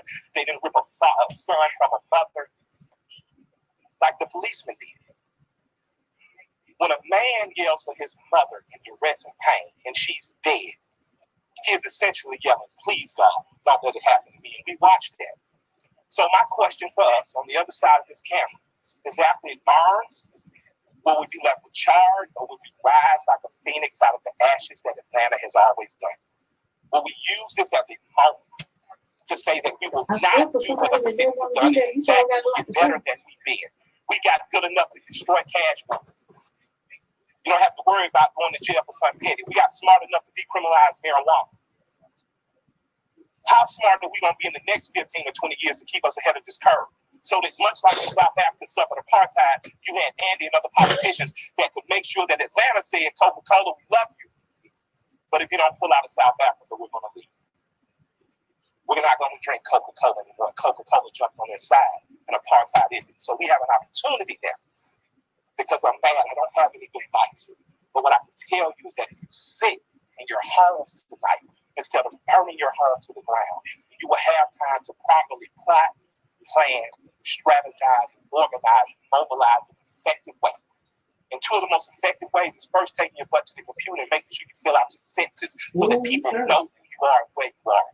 The next thing is making sure you exercise your political bully power and going to local elections and beating up the politicians that you don't like. You got a prosecutor sent your partner to jail and you know it was bullshit, put a new prosecutor in there. Now's your election to do it. You want a different senator that's more progressive, that pulls marijuana through, now's the time to do that. But it is not time to burn down your own home. I love and I respect you. I hate I don't have more to say. I hate I can't fix it in a snap. I hate Atlanta's not perfect or as good as we are. But we have to be better than this moment. The bullshit We ain't really have put to be word on. better than burning down our own homes. Because if we lose Atlanta, what else we got? We lose an ability to plot, to plan, to strategize, to organize, and to properly mobilize. I want you to go home. I want you to talk to 10 of your friends. I want you guys to come up with real solutions. I would like for the Atlanta City Police Department to bring back the Community Review Board, one that Alex Johnson was formerly under Chief Turner. We need a review board here because we need to get ahead of it before an officer does some stupid shit. Hey, you say shit on We River need TV. to get ahead of it. That's my recommendation to my mayor and my chief. Let's get a review board. Let's get ahead of it, and let's give them power. We don't need an officer that makes a mistake once, twice, 3 times, and finally he kills a boy on national TV, and the next thing you know, the country is burning down. We don't need a dumbass president repeating what segregation is saying. You start, we start shooting. But the problem is some officers black, and some people are going to shoot back. And that's not good for our community. I love and respect you all. I hope that we find a way out of it because I don't have the answers, but I do know. We must plot, we must plan, we must strategize, organize, and mobilize. Thank you for allowing me some time to speak. I'd like to appreciate our chief for what she said on YouTube. I thought it was very bold to do. I'd like to appreciate our mayor for talking to us like a black mama and telling us to take our ass at home. And I'd like to thank my friend for convincing me to come here. And I defer to Joe Beasley now because he knows a hell of a lot more than me. Thank you. Well, thank you very much. Okay, I'm gonna say this. I give Killer Mike the side eye because that same bullshit that he was talking 4 years ago about don't worry about voting in your general elections, just voting your local, is the reason why we got this dumbass president. So he need to take some responsibility because he was a Bernie supporter that got in his feelings because Bernie didn't get the nomination. So yeah, that was an eloquent soliloquy that you just said up there, my brother, but I'm still giving you the side eye. Expeditiously. I think that word from the mayor is to go home.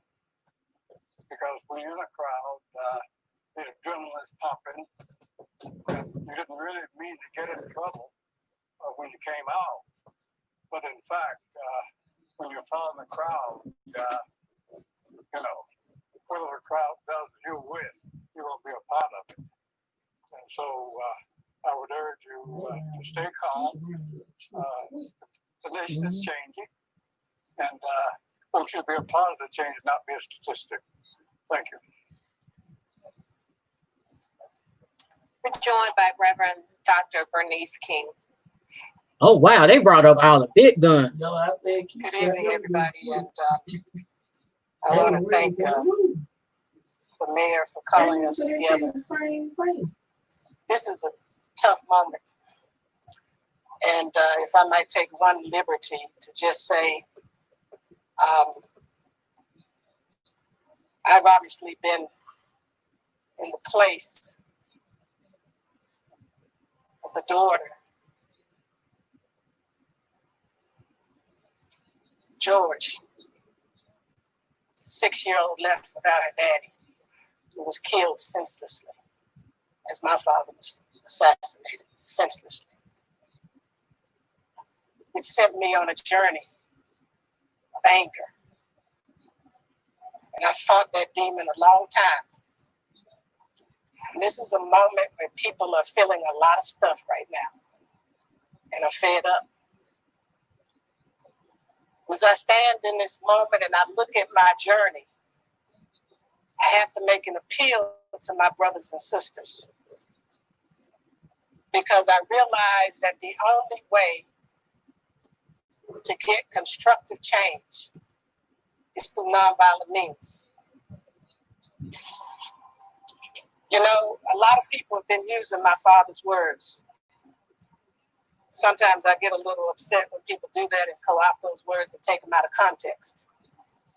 But I realize that he gave his life to this nation. He was a son of this state and of this city, born on the soils of this city, on Auburn Avenue. But he said to us, riots are the language of the unheard. And the part we often miss when people use it is the part about the unheard. This is a time when we all have to listen. We have to listen to the cries that are coming out of the hearts and the souls of my young brothers and sisters and all of the others that are in the streets of America right now and in our city. But if there's anything I can say to them as they cry out to look at these changes, because the changes have to happen. We can't go back to yesterday. We can't keep doing things like we've been doing it in this nation. We've got to deal with systemic racism and white supremacy once and for all. But the only pathway I know to do this is through nonviolent means. It is a proven method. It did not fail my father and them. As many people who think it failed, it did not fail them, because one thing about it is when you really understand it and really practice it, it brings about the results. So right now it's about what is the end goal. The end goal is we want change and we want it now. But change never comes through violence. It is not a solution. Violence, in fact, creates more problems. It is not a solution. Nonviolent way is the way, because the means and the ends have to be consistent. We will never get to the end of justice and equity and true peace, which is not merely the absence of tension, but the presence of justice, unless we do it through nonviolent means. And so I'm just speaking from my heart now and saying, I feel you. Trust me, I feel you. I've been close to the edge this time, but I can't go back to all that I felt inside and the rage that was inside that wanted me to destroy people and destroy lives. as Martin Luther King's doing. Because I know that the only way to get what we really want and really get it, and not just crumbs, is through nonviolence and peace. And so please, let's stay focused in that way. And remember, everybody is not on the same page. There are people who would try to incite a race war in this country. Let's not fall into their hands and into the trap. Mango Unchained. There's another way. So in the name of Martin Luther King Jr., from the soils of Atlanta, Georgia, and from the 5-year-old girl who lost her daddy to gun violence senselessly at the hands of law enforcement. Let's do this the peaceful and nonviolent way to deal with the evils and the conditions of our time. But I will say, as he said in his I Have a Dream speech, if we go back to business as usual, we're going to be in trouble. Let's not go back to business as usual. Let's deal with these issues that people are crying out of their soul and their spirit, the conditions that have led to this kind of action. Thank you. If you're just coming in, this is a live from Atlanta following Also by Derek the Rose. rally that Thank you. turned into a, And we're gonna keep I it would say, brief 'cause we riot gotta get Chief Shields back into our that command center, ended and with I want to give you all rioting a chance to and some looting. Let me say, as one who was born and raised in this city and have led many protests myself, what we saw tonight should disturb all of us. The beauty of this city that's called Atlanta is we always had the Atlanta way of doing things. I don't know what the intent was tonight. We had what was a peaceful protest that descended into something that none of us can be proud of. I joined with the mayor. What I saw were young people who were hungry and thirsty to know what freedom tastes like. And so I saw a lot of teenagers out there. And so our message to them is go home and learn what this democracy is all about. My belief in the Constitution is whole, that we should have the right to redress our government for grievances. But the good thing about this leadership in Atlanta, even when we disagree, they're willing to listen.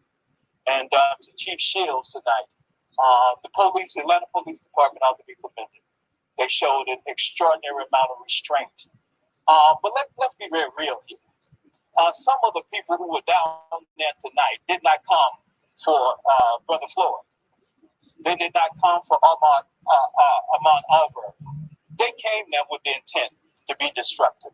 They came there with an agenda to create havoc. Because what does shattering a car window, breaking into a restaurant, how does that move the margin closer towards freedom? And so we say to these young people, learn from the best of who we are in Atlanta, a city too busy to hate. We have to pause sometime to remind ourselves of that. But what we saw tonight was destruction, and it was for destruction purposes. It had no real intent, no real intention other than to be what we saw, what we experienced. And so clearly, Atlanta history has always been, she will take time and pause. If you're trying to be heard, then we want to hear what you have to say. And that has been the way we've done it in Atlanta. But what we saw down here in the last hour or two has nothing to do with those brothers who are crying out from the grave for freedom. It had everything to do with people who really don't care about this city and don't care about real freedom and real justice. Thank you. I have a quick question. This is actually for both the mayor and Chief Shields. So it's apparent that you guys, when it comes to the police department, have been on one accord and have allowed the protesters to let their voice be heard. But at this point now that it's getting out of business, we just got reports that they're shooting officers with BB guns. You know, when you guys draw the line and say enough is enough, you know, we're going to switch our angle. It's enough. It's enough. That's why you need to go home. If you're trying to effectuate change, go home. It's enough. Anything else? We know that there are a lot of people who find there to be virtue in peaceful protest. And there are probably still a lot of them out there as well. What do you say to those folks while at the same time telling them? If you care about a peaceful protest, you're not in the middle of one anymore. So if you want a peaceful protest, go home. Organize and come back on a peaceful day. This is not a peaceful night. Are you concerned at all about whether or not listening to the message of coming back tomorrow night or another night? What's your message? I am, because they're disruptors. We are all. This hurts. This hurts everybody in this room. But what are you changing by tearing up a city? You've lost all credibility now. This is not how we changed America. This is not how we change the world with the leadership of Dr. Martin Luther King Jr. This is something else. And this isn't about justice. If you're breaking out windows and you're running down the street with liquor in your hands, whose memory is that honoring? One more question, and we're going to get back in the command center. So to discuss how important trust is. Can you speak to what you have done that would encourage those who are on those streets right now to trust you? I absolutely can. And Killer Mike mentioned one thing. We eliminated cash bail bonds in the city of Atlanta. We closed our doors to ICE. We are in the process of closing our city jail and converting it into a center of equity, health, and wellness, with the leadership and alongside real community activists, real people who are part of a real movement. That's not what's happening out there tonight. We have at-promise centers going up across this city where our police recruits go in once a week and volunteer with the kids in the community so that their first encounter with them is not when they're chasing them down the street. Their first encounter to Atlanta's mayor right now and others plead for an end to what's happening at this intersection in downtown Atlanta. We have also learned that police down there are now using tear gas in the crowd of folks who still remain after the demonstration and rally that was held earlier this afternoon. So we're going to continue to watch. We do have crews down there at Marietta Street and Centennial Olympic Park Drive. So we're going to continue to watch what happens there. And are we going to Channel 2's Mark Winnie now? Okay, let's go to Channel 2's Matt Johnson. And we'll continue to monitor what the mayor has to say. Matt, what is happening where you are? Yeah, we're seeing a lot of people walking back away from this intersection. There was some tear gas that was deployed as police are trying to make this group disperse. Of course, windows have already been destroyed. Fireworks were shot. There's a restaurant right next to the CNN Center. Sorry for the expletives. A lot of that going on out here. But people right now are still being surrounded with the police. But the group is thinning out just a little bit. Most of the group is still there despite the tear gas. So there's still a lot of tension here. These are the people that are the most vocal, the most aggressive, and the most upset. They're speaking out against us. And they are not determined, they're not planning on this being anytime soon, despite what the mayor was saying, what the police chief has said. I'm not sure if they even heard what was said because the mood here hasn't really changed. So people have left, but the anger that's here has not gone away, and people are still voicing their concerns directly to the police. So we're trying to keep a safe distance, but from this point, it looks like a lot of the intersection is still here. And still able to stay out here well past, well late into the night. So we'll continue to monitor them and stay safe out here. All right, Matt, thank you. That's a shame. You can't even do a remote. From so many officials and so many people, and the live pictures continue. It is getting dark. For those of you just tuning in right now, we're continuing our coverage. 5.5 hours we're into this now since we started on Action News, Channel 2 Action News at 4 o'clock. So we've had a protest and a march and a walk turned violent. Cars were set on fire. Restaurants were broken into, and then finally a news conference. And I have a couple of quotes here that I wrote down and I tweeted out because some powerful stuff was said right off the top.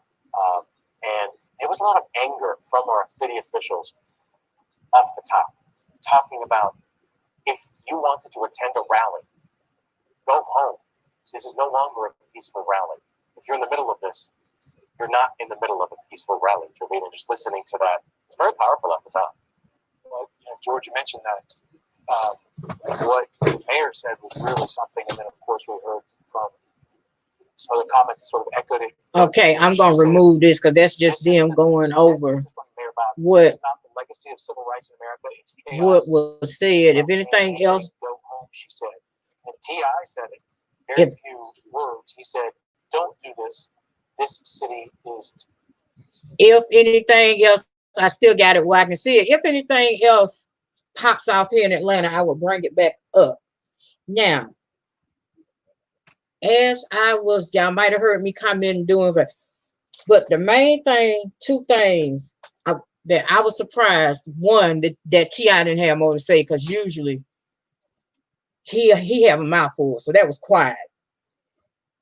Killer Mike, I can't vibe with him because he part of the reason why we are here, because he the one that told these folks not to vote in the general when Bernie didn't get the nomination. So now we stuck with Mango Unchained, and he was spouting this rhetoric that led, in my opinion, that led to all of this, that led to the situation in Minneapolis, that led to Ahmaud Arbery,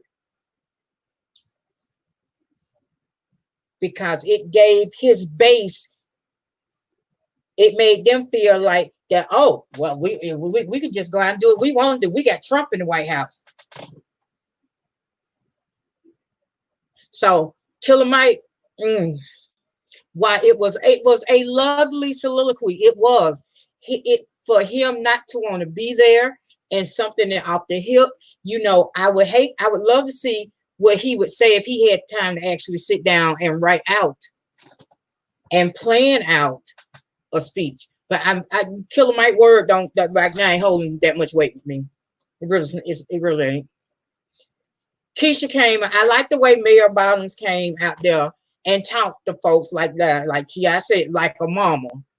Take y'all asses home. When in the middle of a pandemic, this shit done turned by. This ain't no peaceful rally no more. Take y'all ass home.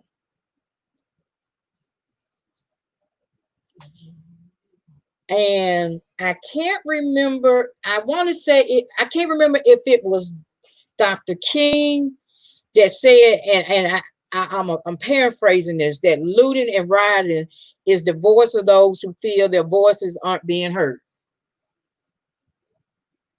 And that is true. I couldn't have put it any better myself. It's basically what I've been saying. You push your people up against the wall, and you keep it's just like a pressure cooker. In this country, and let's be for real, been pressure cooking for a long time now.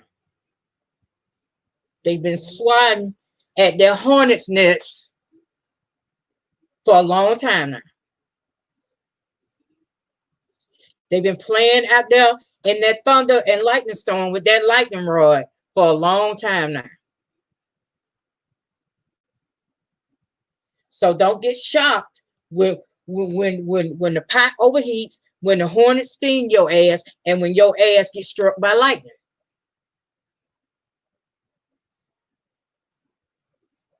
And that's my feeling on it. So now, because I've been on here for like 2 hours and 15 minutes. I didn't have any intentions on coming on this long. So I'm just gonna go over what has happened today.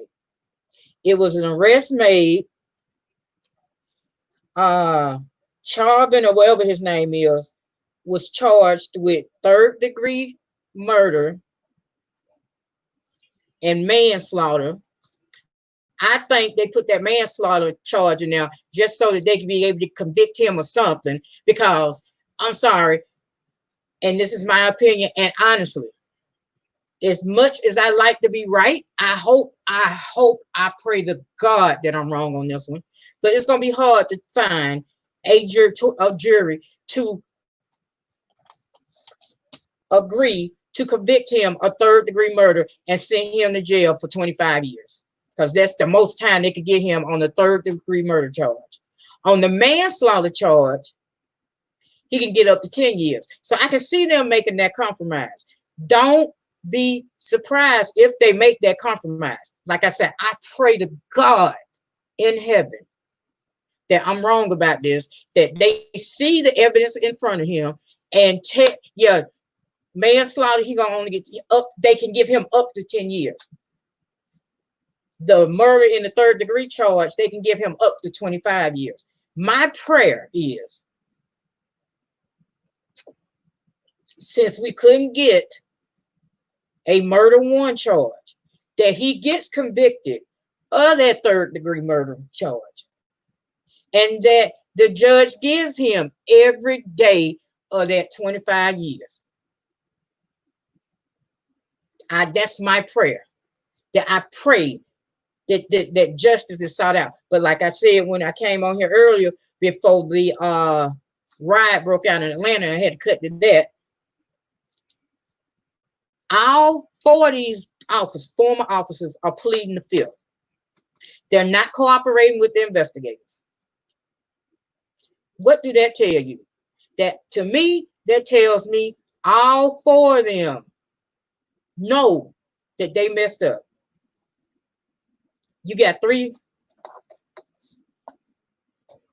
from what I seen, you got 3 videos out there that tell the story.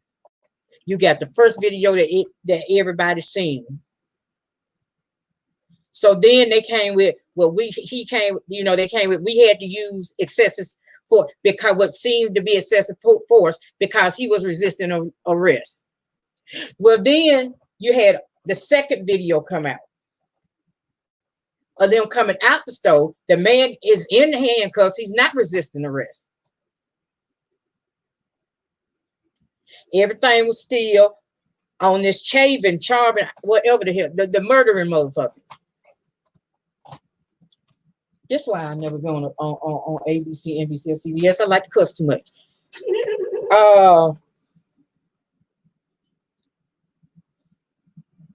So everything is still on him. Well, then this 3rd video come out, and this 3rd video said, no.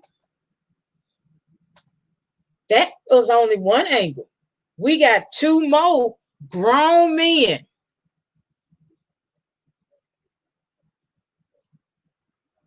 trained. That's what they trained to do, is restrain somebody.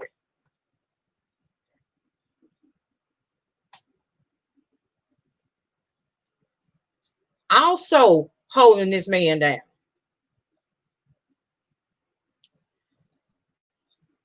The rioting, the looting that went on in Minneapolis were people that could not understand that, for one, why did we have to flood the police chief and the commissioner's office demanding that they get fired? Because if you can remember, they still had their job. They did not get fired until people like Sean King, I can't think of everybody's name, but I know Sean King was one of them. I think it was this dude, Aaron Johnson. It was a lot of people, and the folks that followed them flooded. I see your question. I flooded the office with calls demanding that these folks get fired. See, because what they didn't realize was it wasn't just happening in Minneapolis. It had got outside of Minneapolis. The world had seen this. So there was no way. And side note, the police chief is a black man. that, you know, y'all could just cover this over because the world has seen this.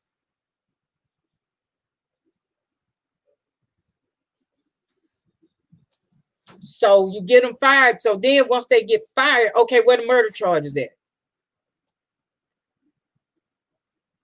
Then you get the rallies and the marches. Then you get the one night of rioting. Then you get the second night of rioting. Then you come out with this bullshit statement yesterday at this bullshit, in my opinion, bullshit press conference, talking about if anybody got any video or if you were there or just call this number. So what happened last night? They was like, okay. And they burned down the 3rd precinct and was getting ready to burn the 4th one. But police showed up, the ones out of that precinct showed up and protected their precinct.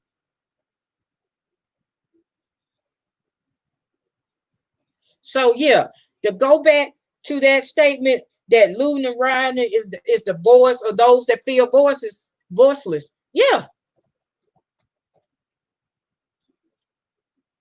But okay, will he get bail? You know what? I'm not sure. He shouldn't. He should not. Now I'm certain they gonna try, but under these circumstances, hell no.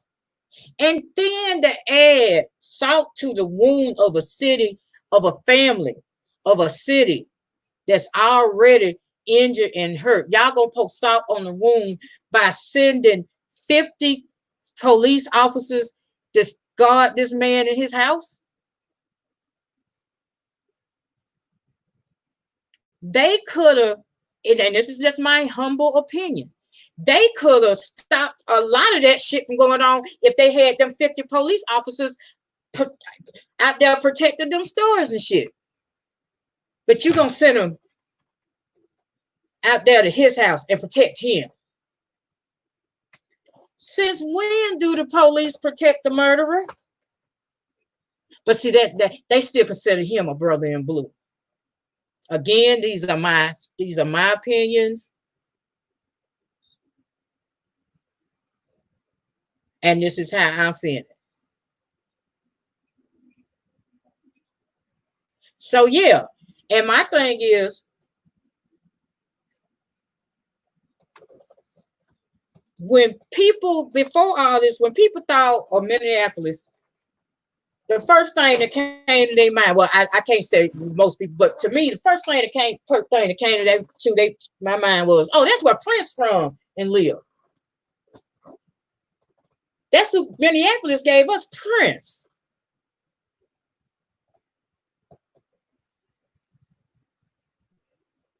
You know, if you're a Janet Jackson song and you listen to her song Escapade, she shouts out Minneapolis because that's what Fly Time Studios is. The Jimmy Jam and Terry Lewis, they operate out of Minneapolis. See, so Minneapolis before this, you know,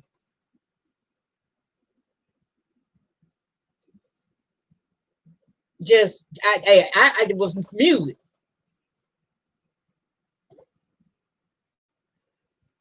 So that was you might as well say for Minneapolis, that was a good spotlight shown on him. Oh, we're the home of Prince, you know, and all this and this, that, and the other. We had the Super Bowl and this, that, and the other. Well, now you got this unwanted light on you.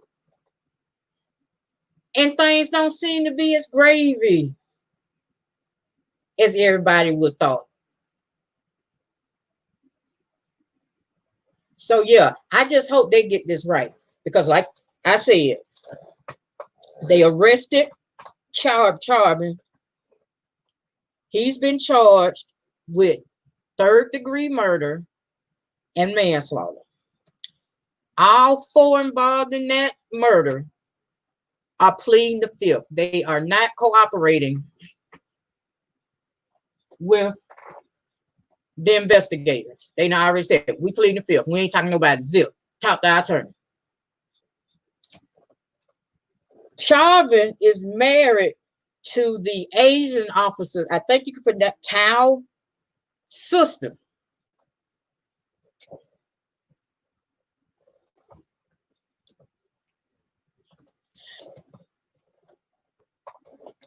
And here's another note, something that I found out today. Floyd and his murderer worked security together at the same club. They interviewed the club owner today after charges, after he had been locked up, and asked her, did she notice that he treated people of color differently than anybody else? And she had to admit it, and so in no uncertainty, she was like, yeah, he would, because he wanted to ask for ID more, and this, so this was just a racist. This man had 18 complaints against him before this incident took place. Before he murdered George Floyd, he had 18 complaints filed against him. They interviewed one young man, I want to say back in 2008, where he shot him when he was in his bathtub. And I think they ended up having to pay some money. Let me tell you something. In my job, it's the 3-strike rule. If I ain't nowhere in the hell I could keep my job after having 18 complaints that was legitimate complaints. Because if it wasn't legitimate, they wouldn't have kept it in the file. 18 of them. And you mean it took him, he killing this man, for y'all finally decide to fire him? Well, no, it didn't take that. Because if folks hadn't, what's the word I'm trying to say? What's the word I'm trying to come up with? If it hadn't been such an outpour from the community and from the public, he would still have his job tonight. All 4 of them would still be employed tonight. If the public hadn't seen this and been like, oh, no. Not even if they had seen it, because the public had seen it and they still had a job till the police commissioner and folks in charge got flooded with them calls like, hey, no, ain't no way. How they still on the street patrolling?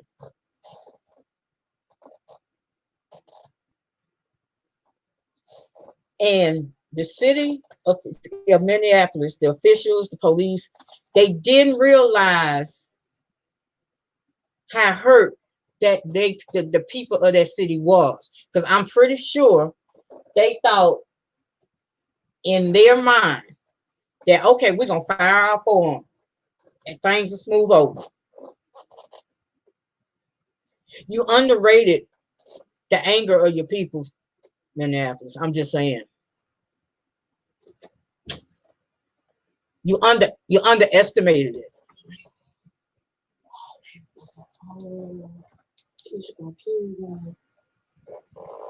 That's on the inside? No, that's outside. Oh, we look at the moon on down there, moving in the bucket. That was wrong.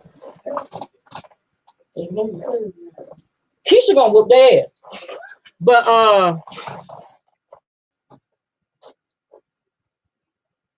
so now you might as well a city destroyed because of the action of 4 dumbasses.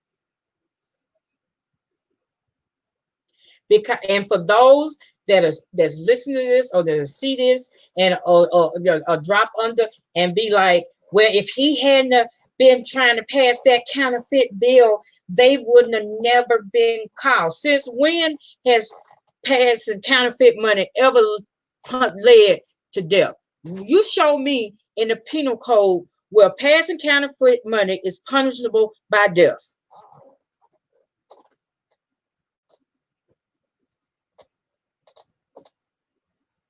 And I have seen folks try to pass fake money before. Never have, out of the ones that I've seen, have I seen the police call. Not over a $20 bill. They get that shit back to them.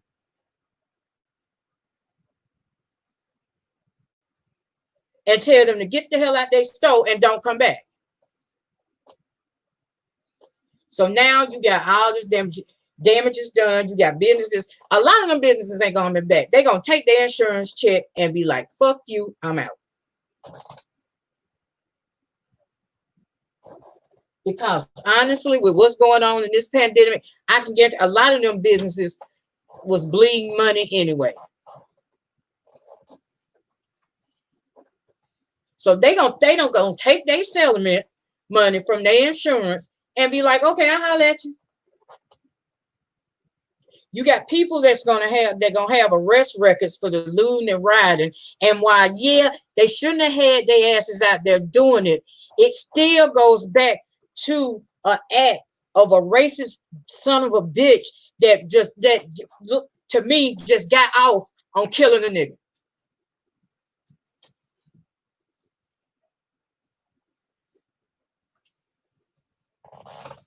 But some good came out of this. Oh shit, wait a minute. I got to break into this. Let me add this back in because Atlanta, they have set some more stuff on fire. Y'all see that?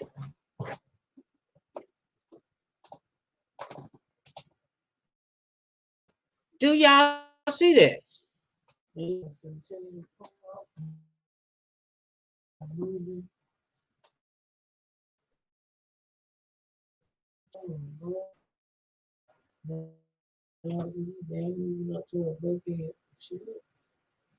you gonna do with that chicken? What are you gonna do with that? From breaking one. Oh, okay. They said shit on fire. See, like I said, I understand the hurt. I understand, that you feel as though you don't have a voice, but this ain't it.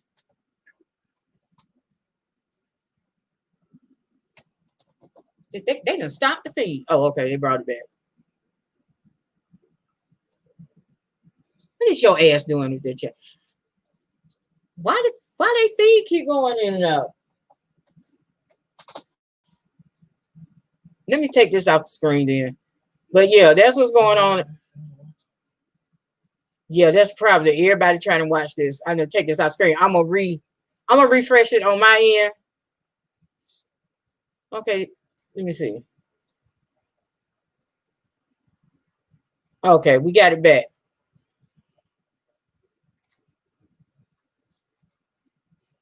Add the screen. Okay, we got it back.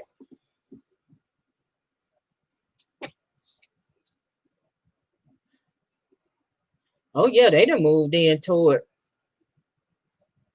It's already been said. It's shit circulating around right now with folks. They ain't gonna get the Buckhead. They already said that's the move. They already heading that way. They can say they heading the Buckhead, but they ain't gonna get there. You realize that you can get from where they already at. I know. I know that. The core. They finna get. They are. How you think they making their way down there now? That's away. They already moving down away from it. The police still.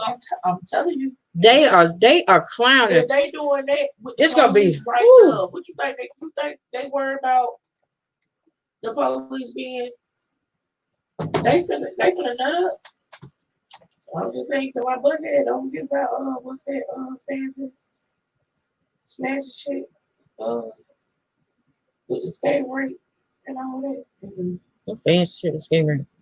That little shopping. Oh, Atlantic Station. Yeah. Ooh. Where it's $100 the bowl and $60 to park. Oh, I forgot about Atlantic Station. Yeah. Oh. Hey, if y'all hit up that AT&T store at Atlanta Station, hook me up. I'm just playing. These are jokes. These is jokes. Can I get an Apple Watch? These is the jokes. Ha ha. Ha ha ha. I was on the serious playing. Ha ha. This is a joke. Ha ha ha. You're trying to lighten the mood. Comic relief. Doom. But this is sad. Shut your ass up. Y'all have to figure forgive DJ Cat again. She just ain't got no coof. Hey, I'm tired of crying. So I gotta learn. Tired of crying. Been crying for 2 months. I'm tired of crying. Yeah, I'm back to the images from downtown. Oh yeah, we'd have been stuck like Chuck. Well, now, cause when I first picked up on, that's where they saying they headed. When I would have first picked on this shit like this when jump off. You know how Bounty Killer got the hell out of Dodge when the police showed up. That motherfucker gotta go. I've been like that old man in Color Purple. Oh, time to go.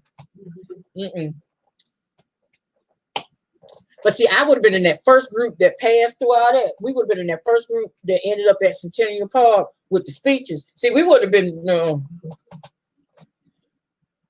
They are really lighting this place on fire. But with the one other thing with this Minneapolis thing, Colin Kaepernick is offering to pay for lawyers for the protesters that got locked up. So this is going to be okay. Let me go in here and put some sound to this. That are burning right now, and I think the fire truck headed this way right now to try to put this out. But there are quite a few people watching this. Like I said, I stay with this as long as they keep it available. If I haven't greeted you and you new in here, thank you for coming in. This started out being about the case of George Floyd being murdered and the arrest that was made and the developments from that. But then Atlanta jumped off and popped off. So now this is live from downtown Atlanta. Just incredible, Matt Johnson, listening to just the background where you are, then watching the people and getting that description. To the left, we have a ground camera that is in the middle of the crowd, and by middle I mean behind a fence because we asked the crews to pull back. And on the right, we have that car that's still on fire, and then we have fire trucks in the background. So I'm assuming the fire truck is getting to where that fire is, and the dispatch and all that's going on.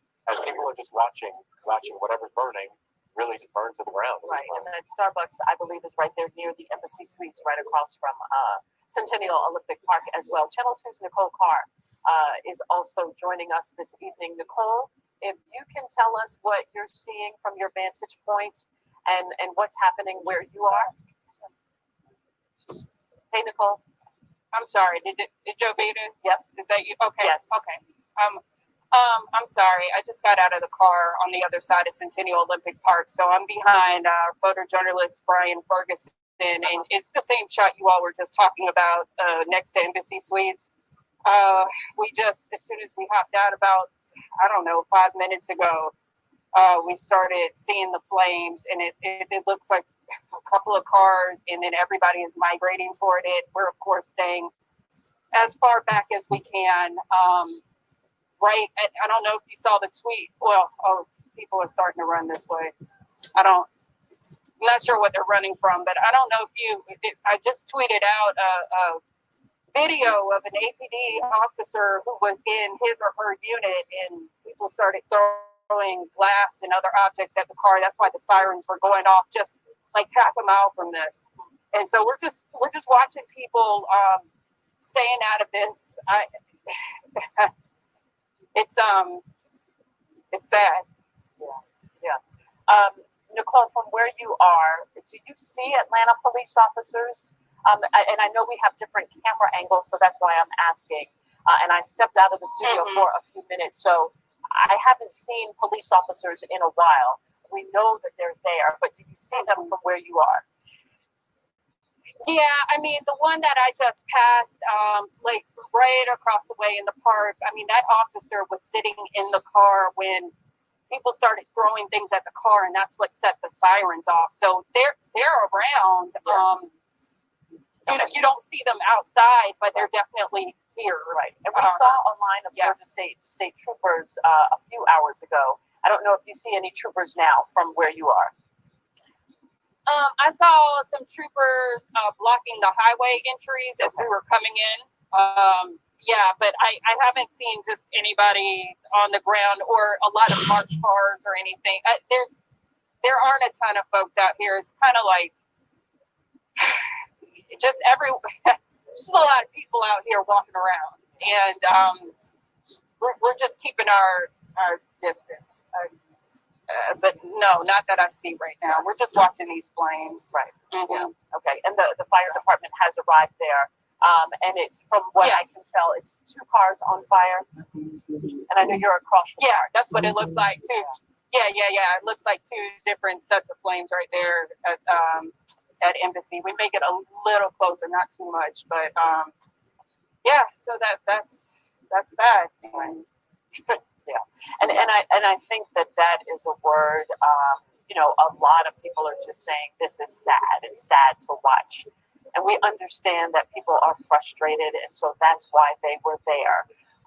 But then when you listen to what the mayor said about peacefully protesting in other ways and doing this in other ways, and when she used that word again, she used that word disruptors. I thought that was very interesting to hear her say that, this changed and it turned, and now the people who are there are just disruptors. And how does this help the memory of anyone who's been killed in an act of police brutality or police violence? But you know what, Jovita? If anybody new in the room, this is in our homes. Right. And we've all been dealing with the pandemic, and I hear you continuing to remind people, we're still in the middle of this. I just think our minds collectively, we're in a different place.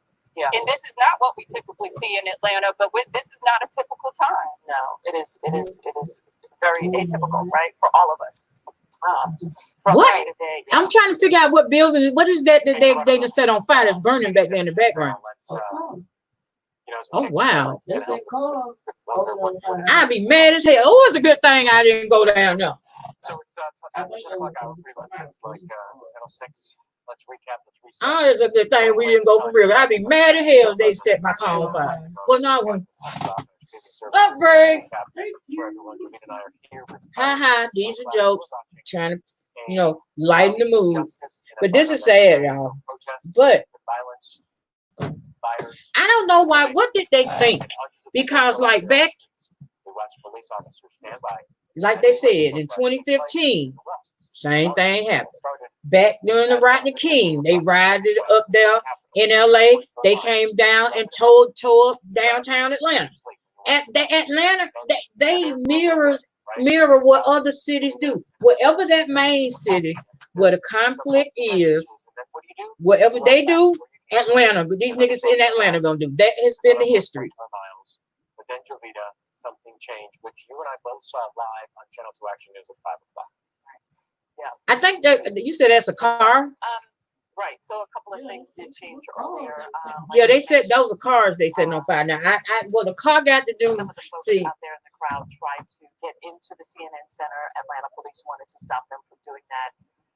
They were spray painting and vandalizing the side of the building and the CNN letters, and so Atlanta police stepped in to stop them from doing that. But otherwise, police had few confrontations, I guess, and we watched for a very long time as they stood there. See, I wish I could find somebody like Unicorn Riot to report. They didn't do anything illegal down here, like they did up there in Minneapolis, where they showed that it wasn't just black people, it was black, white, Hispanic, everybody up there doing some shit. Officers for most of 2 hours. They fucked up the College Hall of Fame. They had a store and all that. That's what they were supposed to do. So, you do have to comment on the restraint that the Atlanta Police Department showed when we've seen things. Welcome to anybody that's coming in the chat. This was originally supposed to be an update on the case because out of Minneapolis. I keep saying Minnesota, Minneapolis. From the beginning, how police and in the middle of dealt with giving that update, this broke out here in Georgia. Protesting. So I'm cutting to this for now. Points of view from everyone in that news conference about an hour ago, and we're going to get more of that on the air for you as we turn it around and get it on for you for WSB tonight, coming up at 11 o'clock. More sound from that news conference, but now I'm gonna have to edit this the shit. mayor brought out people who are invested in the city in different ways, and they've all been born and raised here, and this is their home as well. And just to make a plea to the people who are that we see sort of acting out in this way. Sure, you can demonstrate and you can protest, but again, this is not what the city wanted to happen, and this is certainly not what they were planning to see this evening. Uncle Tipsy, get y'all ass in the house expedition.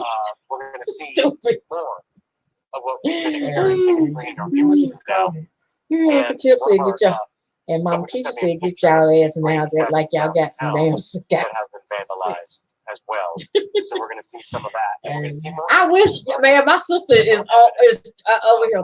DJ Cat is over here. And because I put something on my Twitter page and I want to see what people thought. Right, because you and I are talking Burn, baby. Well, something along the lines. Okay, this is considered Black Hollywood. Hey. I have one. Hey, I'm just saying, like, and the thing about it is, it ain't. This is not just happening here. Like the whole nation right now is and yeah, this is.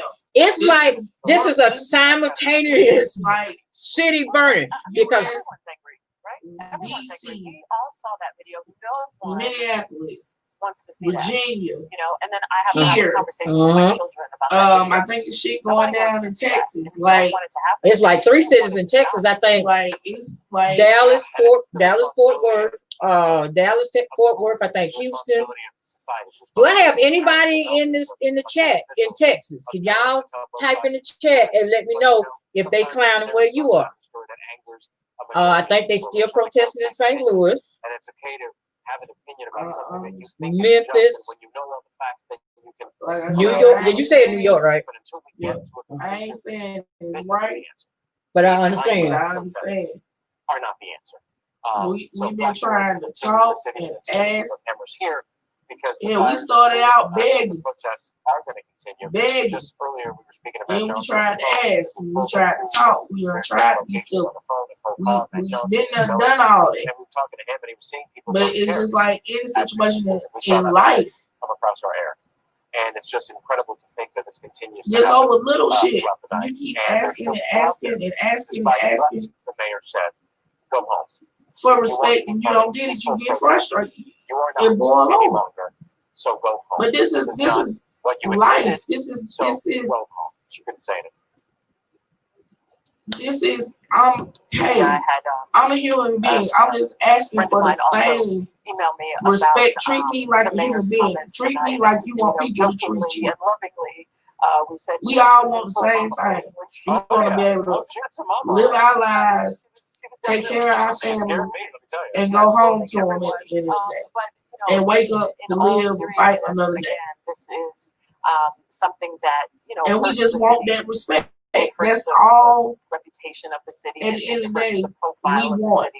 And at this point, it's been something that you want to see happen in well, your city. Motherfucker was talking about 400 years. When you are, members 30 years ago. So it's been I'm gonna go live on my YouTube channel too. It's been like 500 years. But I ain't shit. Damn, 500 years of us protesting. And it ain't like we asked for this. Like, let's keep it 100. We asked for it. What's up, Facebook? If y'all don't get y'all asses out these streets, messing up this city, and go home somewhere. And so that's how do you If y'all don't take y'all, the block is hot for real. If y'all don't get y'all ass home, messing up the city. Decide that they want to do things differently. I'm just saying, it don't make no sense. What does this just change? don't. How does this down there, you know, messed up the College Hall of Fame. It's only been here maybe 2 years. Closer to your goal. You know, if you have Messing up restaurants and everything. If Mama Keisha told y'all, get y'all behind home. And like my sister said, Uncle Chip told y'all, get y'all asses home expeditiously.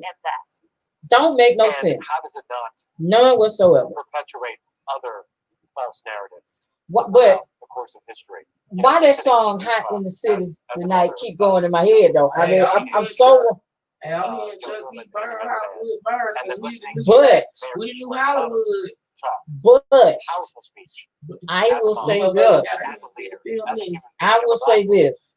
And you hear these people discuss the passion I don't agree with their method at all, but I understand the frustration because come on, Atlanta, we ain't gonna act like we just been okay. That you know we just been pristine and you know everything that went down by the book. And don't be talking about I need a haircut. I don't need a damn haircut. I'm not finna go to no Dom beauty salon, no Dom barbershop to get my haircut. Keep that conversation. Woo, the block is hot. That's a situation. So okay. Now here's something funny.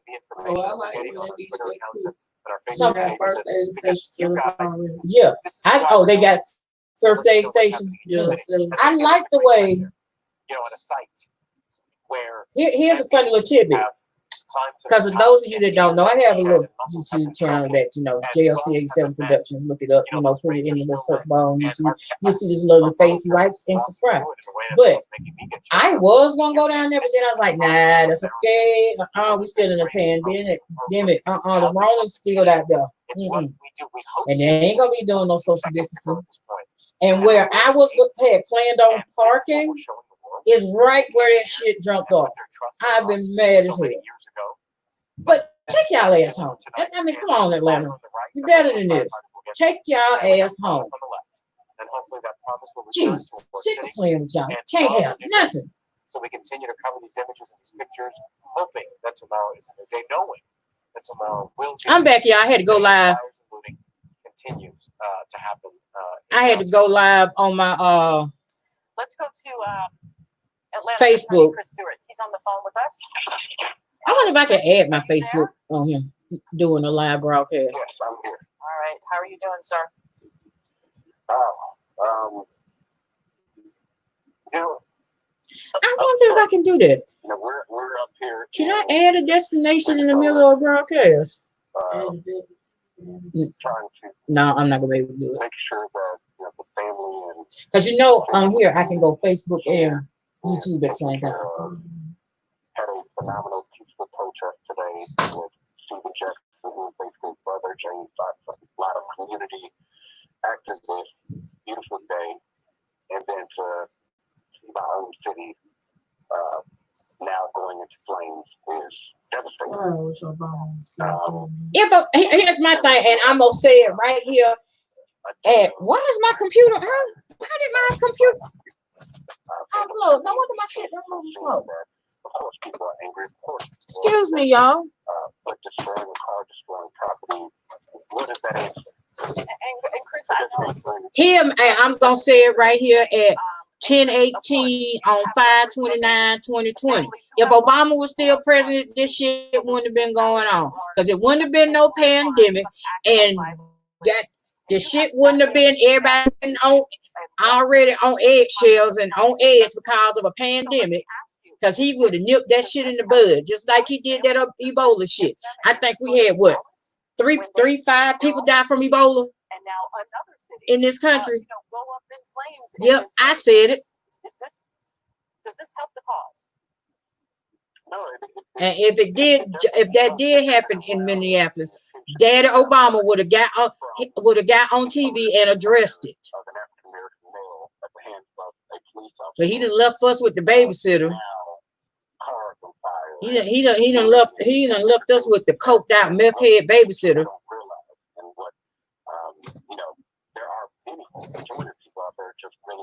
Cause I don't care what nobody said. That boy doing something. That boy on something. Because people on natural air don't act that stupid.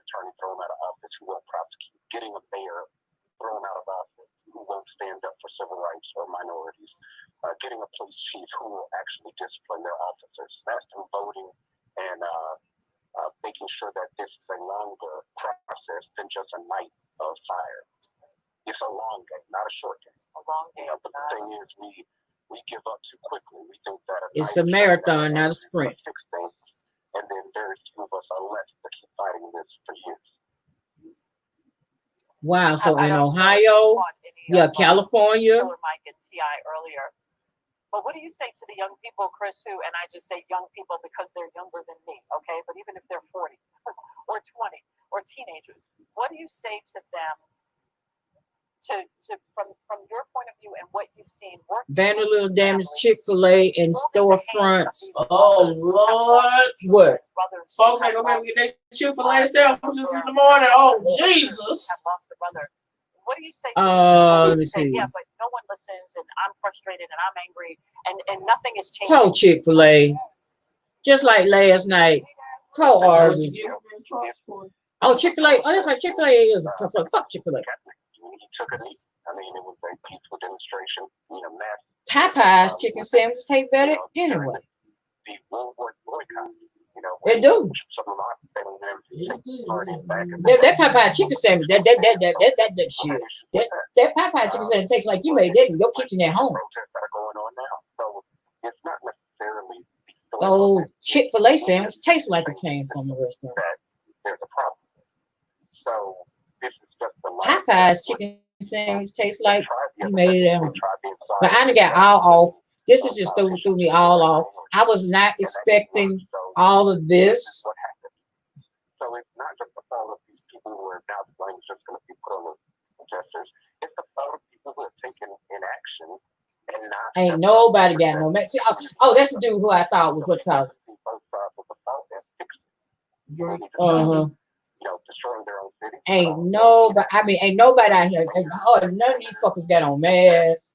They had them all. All they came up right around them heads.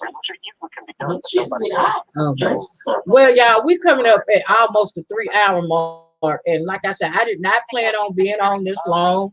I only planned on being on for maybe like 30, 40 minutes tops. I appreciate everybody that's come over to watch. I appreciate thank you, my moderators. I want to thank everybody that commented. I want to thank everybody that continue to support me. If anything else jump off, if I can get a live feed from Minneapolis and St. Paul, I might come on here and bring that because I think I figured out a way how to bring it like this and not have to hold my phone up to my iPad. If I get anything from there, I'll bring it back to you. If this is your first time over here and you're new, thank you. Welcome. Make sure you subscribe. Hit that notification bell twice. That way, if I upload or come live, you'll be notified. If you're catching this during a replay and you've gotten to this point, thank you so much for watching all this. I really appreciate it. I'm sure it would be some more stuff overnight. I am really seriously considering if I'm able to get down there tomorrow and come to y'all live if I'm able to get to the spots, which I probably won't be able to, but if I'm able to get to them, I'll come to y'all live. With the aftermath of all this. That's if we don't go back on a shelter in place. But Keisha ain't gonna let y'all come outside no more. I'm at the bed, Mama. Like, Mama Keisha, this is for school. This is for. I just gotta go to work. I just gotta go to work, Mama Keisha. But yeah, Mama Keisha gonna put everybody on point. But everybody gonna have to be in the house by 5 o'clock. Okay, shit, Mama Keisha gonna be like, don't go past the front porch. But thank y'all. And y'all be safe no matter where you're at, because from what I'm getting between the news and everybody, folks is acting the fool everywhere tonight. It's Friday night. Just only thing I got to do if you're spiritual, religious, pray to whoever you pray to. Because honestly, we need it now. All jokes aside, we done got up here, we done got a little chuckles, ha ha he he, but that still don't take away, all this don't take away from the fact that tonight there is a family missing a family member that was taken away from them unnecessarily. And that it took this before the person or persons that's responsible for that family member not being there. Do we learn from this?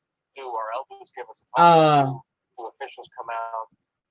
Before they was brought the beginning stages of justice, because like they said, you can't celebrate until we get a conviction and a sentence.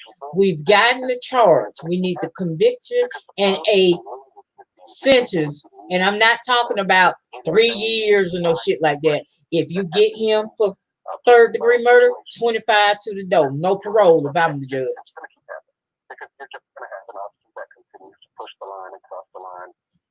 If you do that manslaughter shit,